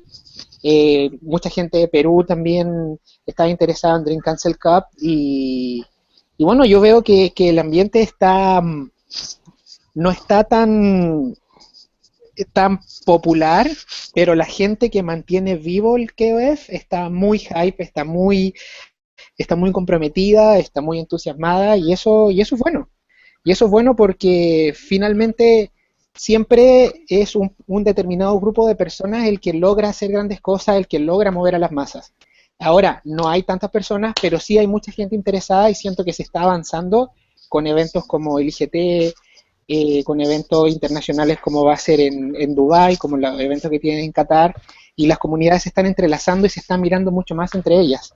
Así que, y eso es gracias a Dream Cancel Cup. All right. So what Mr. is saying is that people are highly interested in.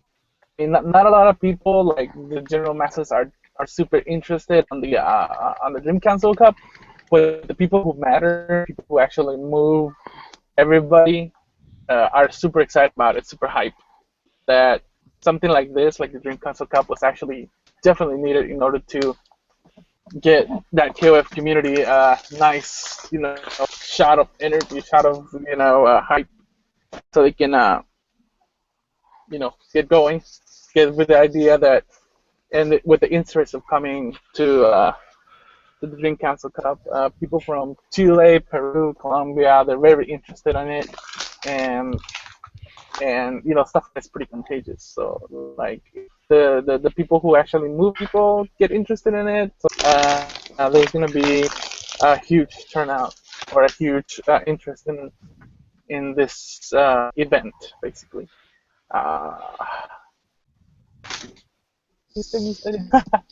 Nice. Okay.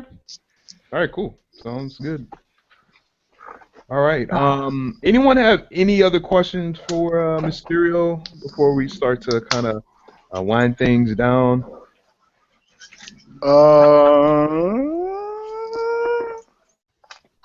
Maybe no. I'll think of something later. Whatever. Okay.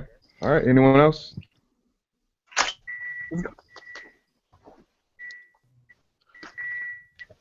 No, that was it. Okay. All right. Cool. All right, then. Want to thank Mysterio for coming on and congratulate him again for winning 2015. Congratulations, Mr. The champ. Yeah, man. When we were talking on the first part, I kind of knew like there's something special, that was going to take place there, But, so I'm glad that you're able to come on and share with us your thoughts and experiences on what happened in Korea, and want to thank Fro Fighter Ahmad, excuse me, for joining us. Thank you. I know it's kind of late for you, man. Super late for you, man. Yeah, it's only 1 a.m. and I got to sleep halfway through the day, so it's all good. Okay, all right, Well, cool, never man. mind. I appreciate it. Yeah, man. We look forward to more of the information that you spread on Dream Council regarding your opinions and thoughts on different characters and serialists and whatnot. And we also look forward to seeing more of your community, KOF community. We'll be spreading the word as the tournaments come up. We'll be spreading the word on streams and everything, so everybody will know what's going on. All right, great, cool, man. That sounds good, dude. Yeah. Thanks a lot. Thanks so much. Thanks all y'all for coming on. Right. If I could give one special thanks to Misterio for giving me my favorite match that I've ever commentated since I've started doing this. Oh, you're welcome. You're welcome. All right, cool.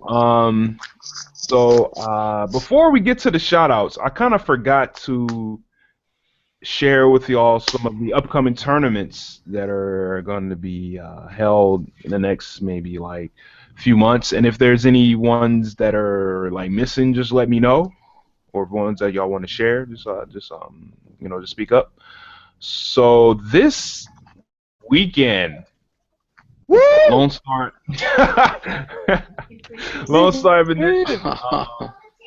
yes, VCO, man. If it's cool, dude, I wouldn't mind talking with with you and a couple other people down there and seeing if we get the Baton Rouge KOF scene out, where we can probably hype this up a little bit more on the podcast, maybe later this week before this weekend. Like for example, I don't know, like damn. Well, it's coming next week, so like like anytime sooner would be the best time, you know. Discuss Right. about Lost Domination 2. Maybe tomorrow, maybe even Monday. I don't know.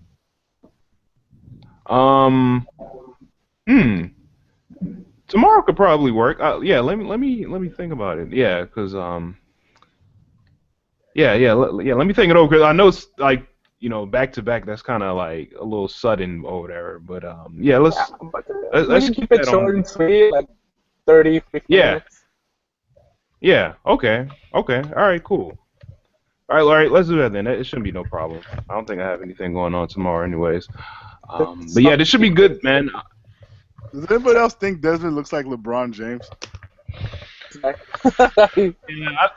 my mom says that, so. I'm telling you, man, you can make a lot of money. Just go out to birthday parties, be like, I'm LeBron James' brother. Actually, I kind of fooled some cats at the basketball court over there. I was at the gym over there, and then I was walking out and said, "Yeah, man, you look like LeBron James." I was like, "Yeah, man, he's my brother." He's like, "Yeah, right." And my middle name is James, so I took out my ID and I just hid my last name. Really? Yeah. They're like, what? And then I took my thumb off or whatever, and then I was like, I got y'all. And they're like, oh, okay. All right. Oh my god, dude, that's crazy. I would have been like, I would have freaked the fuck out, like worse than what you did right now, like times 100. Yeah. But yo, let's keep things going. All right, let's see. Anything else going on after April? Hyper Battle 2? Yeah, No. I mean not after April. In April. I mean. Oh, in April. Northwest Majors, I think. Okay. Is it the same week? No, the next. The Well, one after. yeah, I know it's in April though, right? Yeah, but there's no KOF. There's not. Are you sure? Mm-hmm. I'm pretty sure, man. They would have told me. Oh, I thought Johnson said there would be. Okay, never mind. No, he told me there wasn't. There's only anime this year. Oh no, you're right. Wow. No, you're right. He did say. You're right. He did say that. You know what? Let's keep that pending. We never know, man. You never know what might happen. As far as them running a side tournament. So let's keep, like, as far as KO not being there. Let's see what happens. You know what I'm saying? Let's wait and see. That's pretty much all I'm willing to do. Yeah, pretty much. Okay, what else is going on? Oh yeah, this is going down in. I think this is in New York. Test your might. I think Mortal Kombat is going to be the main game. KOF going to be there. So if anyone in the area, what was it, Hunts Point? Where is that in New York City, y'all? It's in the Bronx. In the Bronx? Okay, cool. Because I know it looked familiar, and I didn't see it anywhere on this Going down flyer. in the Bronx. So if you're in the Bronx, man, go ahead and. I think I will be there. Oh, really? Oh, nice. Nice. Cool, man. A Rumble in the Bronx. Great. No, I mean the venue is like a couple blocks away from the Daisy's house. The House of Chaos. Oh. You know how the House of Chaos, where Bum is? Oh, really? Yeah, but Wow. you know Bum. He streams like Yeah. Marvel, most of the Marvel matches. Like we used to run sessions at What's Bum's. Marvel? Like he used to run KOF sessions with Right. us, and yeah. I'm a I'm a Smash Melee community member. We know Bum for sure. Yeah. So yeah, this venue is like a couple blocks away from Bum, and we used to run sessions at his place too. So yeah, so I will probably be there, and yeah, the manager at this venue is Gally the Pirate, a supporter of Dream Cancel, Yeah. and yeah, he's I the play him manager of often. the arcade. Yeah. So he's definitely a KOF guy. KOF is his main game. It's not Mortal Kombat or anything. So yeah, so KOF will be there for a decent turnout. And this is going to be on a Sunday on the 26th. Okay. Sunday. Will this be streamed? I'm looking. Oh, yeah. It says by was that Well Game or like Line Game or what was that? I don't know if y'all can see it. It's kind of Yeah, it's like Wii game. Wii Game or something. Okay. All right. Cool. All y'all got to do, man, if y'all want some points, just post the results with the stream archiver link. You know? All right, cool. Let's go to May real quick. Combo Breaker, this is going down the weekend of May 22nd, 24th in Chicago, Illinois. KOF XIII will be there as a premier tournament for the Journey to Dream Castle Cup circuit.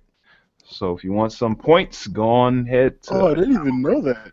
That's what's taking place at UFGT, right? Yes. Yeah, I was about to ask that. Oh, that will be a weekend full of KOF because Habunawa in Mexico and Stanfest in France is in the same weekend. That's right. For I forgot about that. Where you gonna go, Misterio? Where you gonna go? You gonna surprise. Oh, nah, he gonna What is this? Oh man. Where are you gonna go? So we don't go there. Just clone yourself and go to all three and You can fly on a G6, go to Stunfest, come back for half an hour, and then hop on over to Chicago. Time travel. Let's go. Or that would be cool, but They could do one KOF on Friday, the other one Saturday, the other one No. Sunday. All three tournaments are happening on different time zones, so you can do all three. man, he's gonna be so tired, man. I just body this guy, hop on another plane, and body another tournament. Like, didn't we just see him over there? Yeah. Now he's here. Oh, Streammon's gonna be like, wow, man, this dude gets around quick, man. He was all right. He So, is a yeah. Time Lord.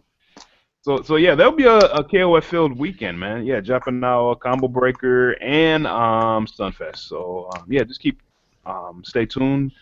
We'll keep y'all updated on like maybe the exact times. KOF XIII, I don't know, maybe. I think the Vegas crews are going to Combo Breaker.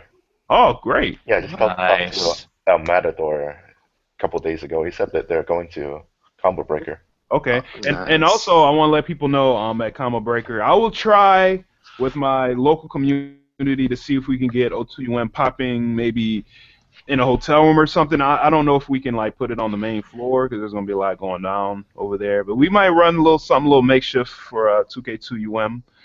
Maybe bring a laptop or an Xbox 360. So if you play KOF 13 and O2UM, hop on over. I mean, at worst, we'll play casuals in O2UM, but we're gonna try to get a little side tournament popping up there. So go ahead and check it out. Side. Yeah, and will Japanawa have O2UM and 98 UMFE? Y'all know so far? I have For no Combo idea. Breaker?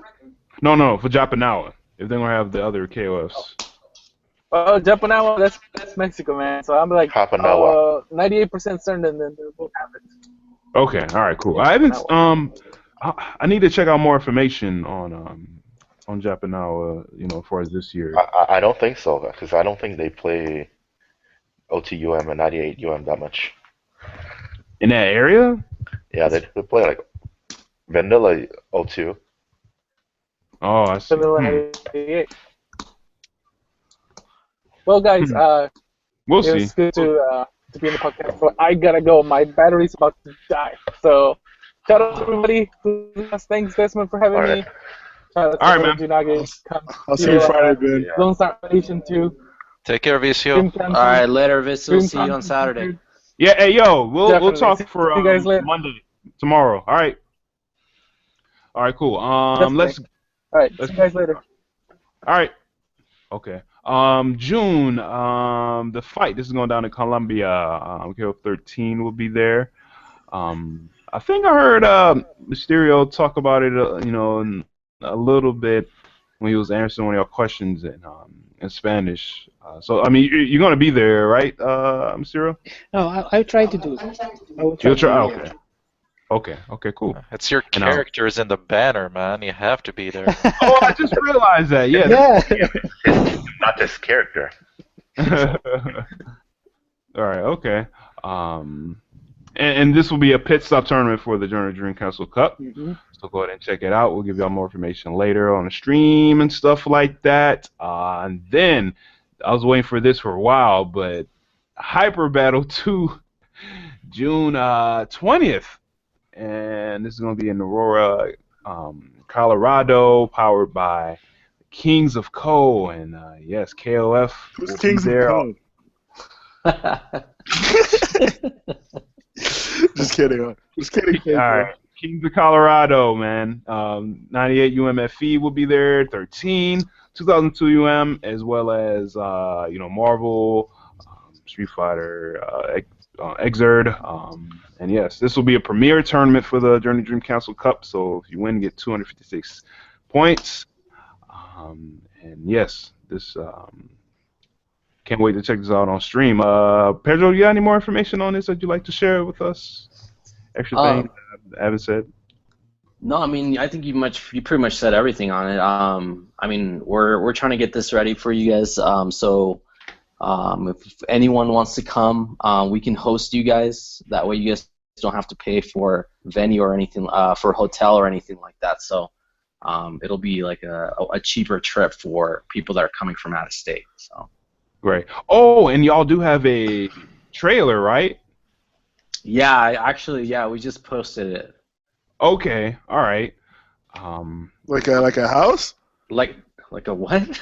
Like a trailer house? What are you talking about, trailer? A video trailer preview. Oh! No, it's like I was a like, hype video. I'm not trying to trailer to stay, because you're talking about accommodations. I was like, y'all bought a trailer so people could go stay in the trailer? I thought you were kidding. No, I was like, what? That's a pretty cool accommodation right there. And you know what? Let me see if I can play just a little bit of it. I know it's not gonna look like all that like super great, with the Google Hangouts. So let me see if I can just like show a little Are smaller. y'all bringing back Cannibalito again, or no? We're actually trying to bring back the previous champ. We're trying to bring Juan back from Mexicali. That way he can defend his title. Yeah, he won the first hyper battle. But of course, Can y'all see it on the front? Yes. Yes. Oh yeah, no, yeah. Cannibalito won Winner's Showdown, right? I forget. yeah, Cannibalito won Winner's Showdown, and Juan won hyper battle the first tournament. Gotcha. Okay. Well, this is cool.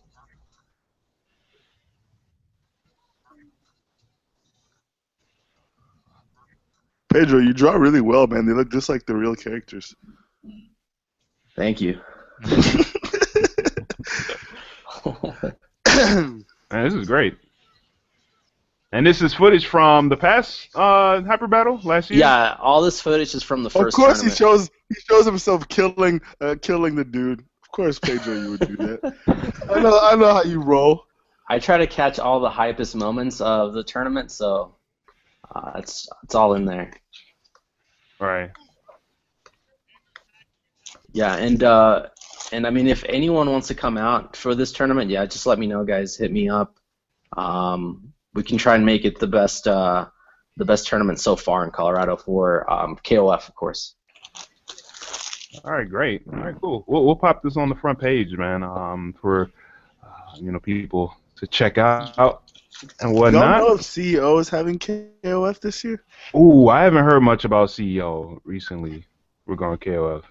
I hope, and plus, like I know the local community down there as far as KOF is kind of small, so yeah, I don't know. Might have to ask around. Okay. That's a good question. All right, and let's keep going. What else is there? I mean, there's Evo, of course. But for the time being, man, this, the past few, these upcoming months leading up to Evo, I think that's kind of all we have. We might have a couple things spontaneously spring up for the next few months. Spring going into summer. So yeah, I want to thank everybody just for keeping KOF alive. I mean, it it is it's always been alive pretty much, but as far as keeping things rolling, just keep doing as much as you can. Just keep playing, keep doing local events. I mean, we had a local event here in Minnesota, and we had a really good turnout, and a lot of people had fun. I hope a lot of other people in other states keep doing that. I know there's a scene up in Indiana. They keep doing events and stuff like that. So Yeah, shout outs to my boy Mexican. He's been keeping it rolling up.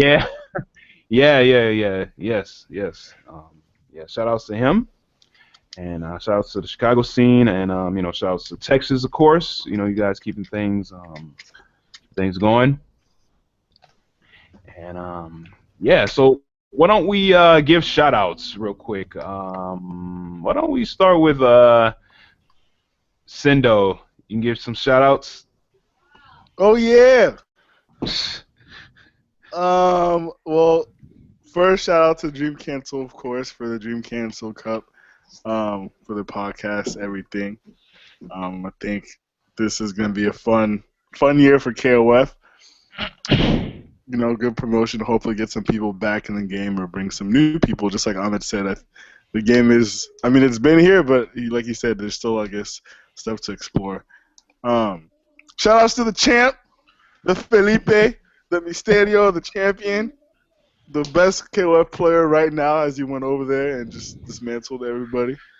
Shout outs to KCO, Pedro, and the rest of KCO. I know he's making a good effort to come to Lone Star this week. So I appreciate that. Shoutouts to, I won't say shoutouts to Freddie because Freddie, I don't know where you're from. So shoutouts to your region, wherever that is. And He's everybody Coast, else, I know he's East Coast, but I didn't know where. Connecticut. But anyways, right? Connecticut. Okay. Yeah. Okay, I thought it was New York, so I'm glad I didn't. Well, I thought that. The whole Northeast, like all the states are so tiny, so it's like everything is so close to each other. Yeah, New England. We have like one state that I takes know, up like half the Texas, country. Texas is like the entire Northeast. Yeah, pretty much, man. Yeah. Pretty much. I would say it's almost like big as like Midwest, pretty much. Yeah. Yeah, it's silly. It's a silly big ass state. Yeah. Shouts to Team Lago and Team Chaos and all those people, and that's really it. It's been a fun podcast. It was fun. I'm glad we got to. It's kind of cool. I feel most important with this community that we got people from so many different places. Like we got Ahmed all the way in Dubai and stuff. You're in Dubai, right? Saudi Arabia, but close enough. Saudi Arabia, sorry. Well, you kept talking about Dubai, so I figured I didn't know. Yeah, no worries. Just yeah, and so he's up at like 1 in the morning. We have people translating in here. Like we're so like diverse, and I think that's one of the coolest parts about it. Misterio was talking about how he went to Korea, and everybody was so welcoming. And I mean, I think that's really cool. Like I really appreciate that. Even far beyond gaming, just as a just in general, I think that's a really cool concept. So, but yeah, I'm looking forward to more fun things. So yeah. All right. Thanks a lot. Next, Pedro, Kings of Colorado, Pedro. Shout outs, bro. Yeah, just shout outs to you guys, to Dream Cancel. Thanks for doing all this, for organizing Dream Cancel Cup and all that. You guys do great work. So especially for keeping the KOF scene alive. I also want to give shout outs to Team Chaos, to Mexico, and also to the Mexicali crew, and the Tijuana crew as well. So and Santoso as well too. So I know he actually does a lot for his community over there as well. Just shout outs to the entire East Coast, West Coast, Midwest, all those guys. Just everyone that keeps the KOF scene alive. And just just keep playing the game, and See you guys at the next event at the Texas tournament. Woo! All right. Thanks a lot, Pedro. Yep. All right. Frederick Ling, Dr. Freddy. Lazy Freddy, shout outs, man. Yeah, shout outs to everyone who's listening. Shout outs to Kenzo Zhang and the KOFXIII crew for organizing and hosting IGT, where KOF is the main game. It's refreshing to have KOF to be featured as the main game. So big shout outs to them. Shout outs to Pedro and the Kings of Colorado for hosting the Dream Council Cup, or inaugural KOF tournament. So yeah, big shout outs to Pedro and the Kings of Colorado crew. Yeah, that's it. All right, great. All right, thanks a lot, Fred. Misterio, shout outs. Yeah, shout outs for everyone who is listening, for everyone who will listen this before, from KOFXIII, for you, Desmond, for all the stuff for Dream Council Cup. Shout out for King of KO, Alan Astro, Pedro, Galaga, and especially for Edward. Edgar, estuvo de cumpleaños él, ayer o antes de ayer. Así que un abrazo grande para Edgar de King of KO. Para Foo Fighter for his great job commentating the grand finals. To all the people in Dubai at K Cafe, see you in December, and for everybody. Looking forward to it, man. All right. VCO is not here anymore. Is the little icon is still up here. Yeah, I see. Yeah. So we'll go to Fro Fighter Ahmed. Shout outs. Gotta give the shout outs to everybody who's keeping KOF alive. Kings of KO, Pedro, I'm looking forward to working with you again. Misterio, you're the people's champion. You've done it. Congratulations. My local community, Buster Wolf, Twin Leopards, Badur SNK, Fahadukan, Flame of Nova, Mighty Hat, and AC Albanna for traveling with me to Korea and giving me an unforgettable experience. Lacid, Song, Kwangma, and Verna for hanging out with us all night after the tournament and proceeding to still have the energy to go meet up with Misterio for breakfast afterwards. They played casuals with us all night long, literally. Lacid for being maybe the nicest person I have met in any KOF community, and that's a stretch because we've got Misterio in here, but trust me, when you meet Lacid, you understand. Fantastic person. Shout outs to Dream Cancel for giving us the circuit that we're rolling with. That's going to culminate in a lot of hype with all the top talent going there. And all that's left is to say I'm looking forward to meeting up with everybody at EVO and beyond. All right, great. And thanks a lot for joining us again, Ahmed Fro Fighter, man. Really appreciate it. Oh, it's always a pleasure, man. Always a pleasure.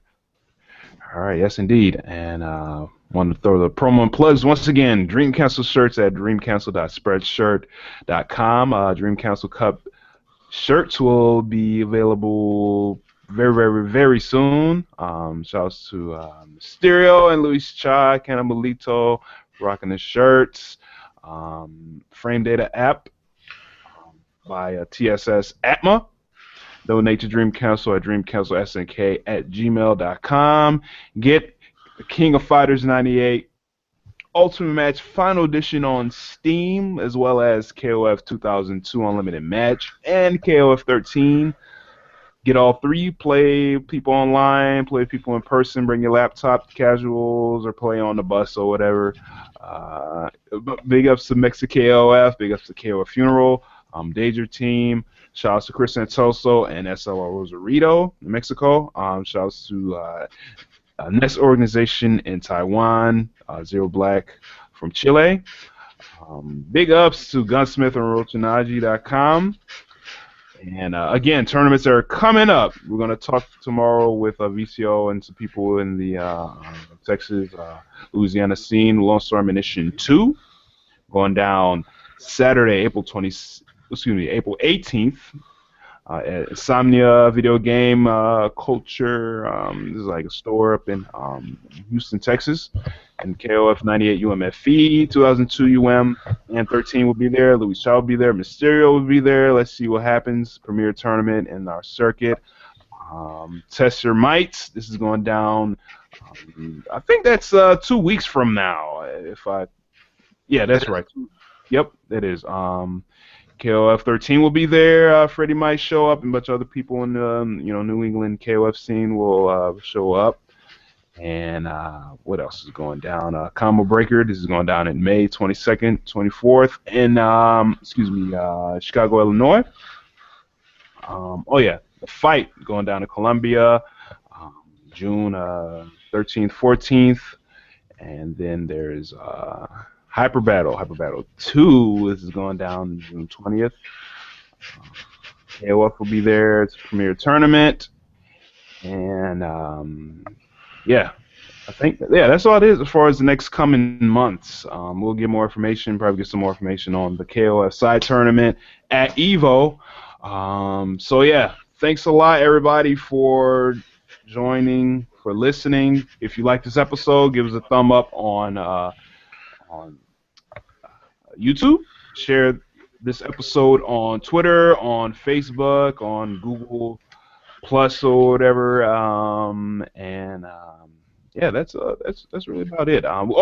We might do the next, I think, online Steam battle maybe next week. So for people that play online, stay tuned for next week. This is going to be the 19th. We may play 98 UMFE, and I think I might not take score. I might just do like general matchmaking and whatnot, and then we'll kind of get back on the whole the point structure maybe in the next few weeks or so. So join us until then.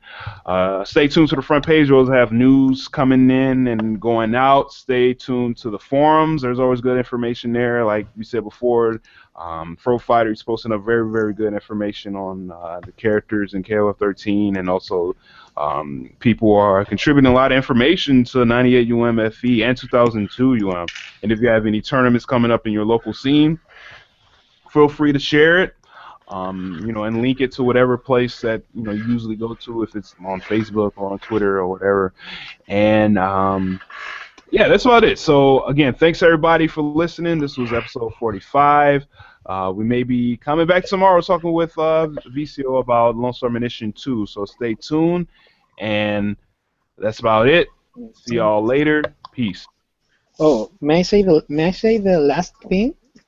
Oh, go ahead. Yeah, a big shout out for the Texas community, especially for Sendo, who has the difficult task of finding a karaoke bar. So everyone is invited to sing with us. Yeah, next week.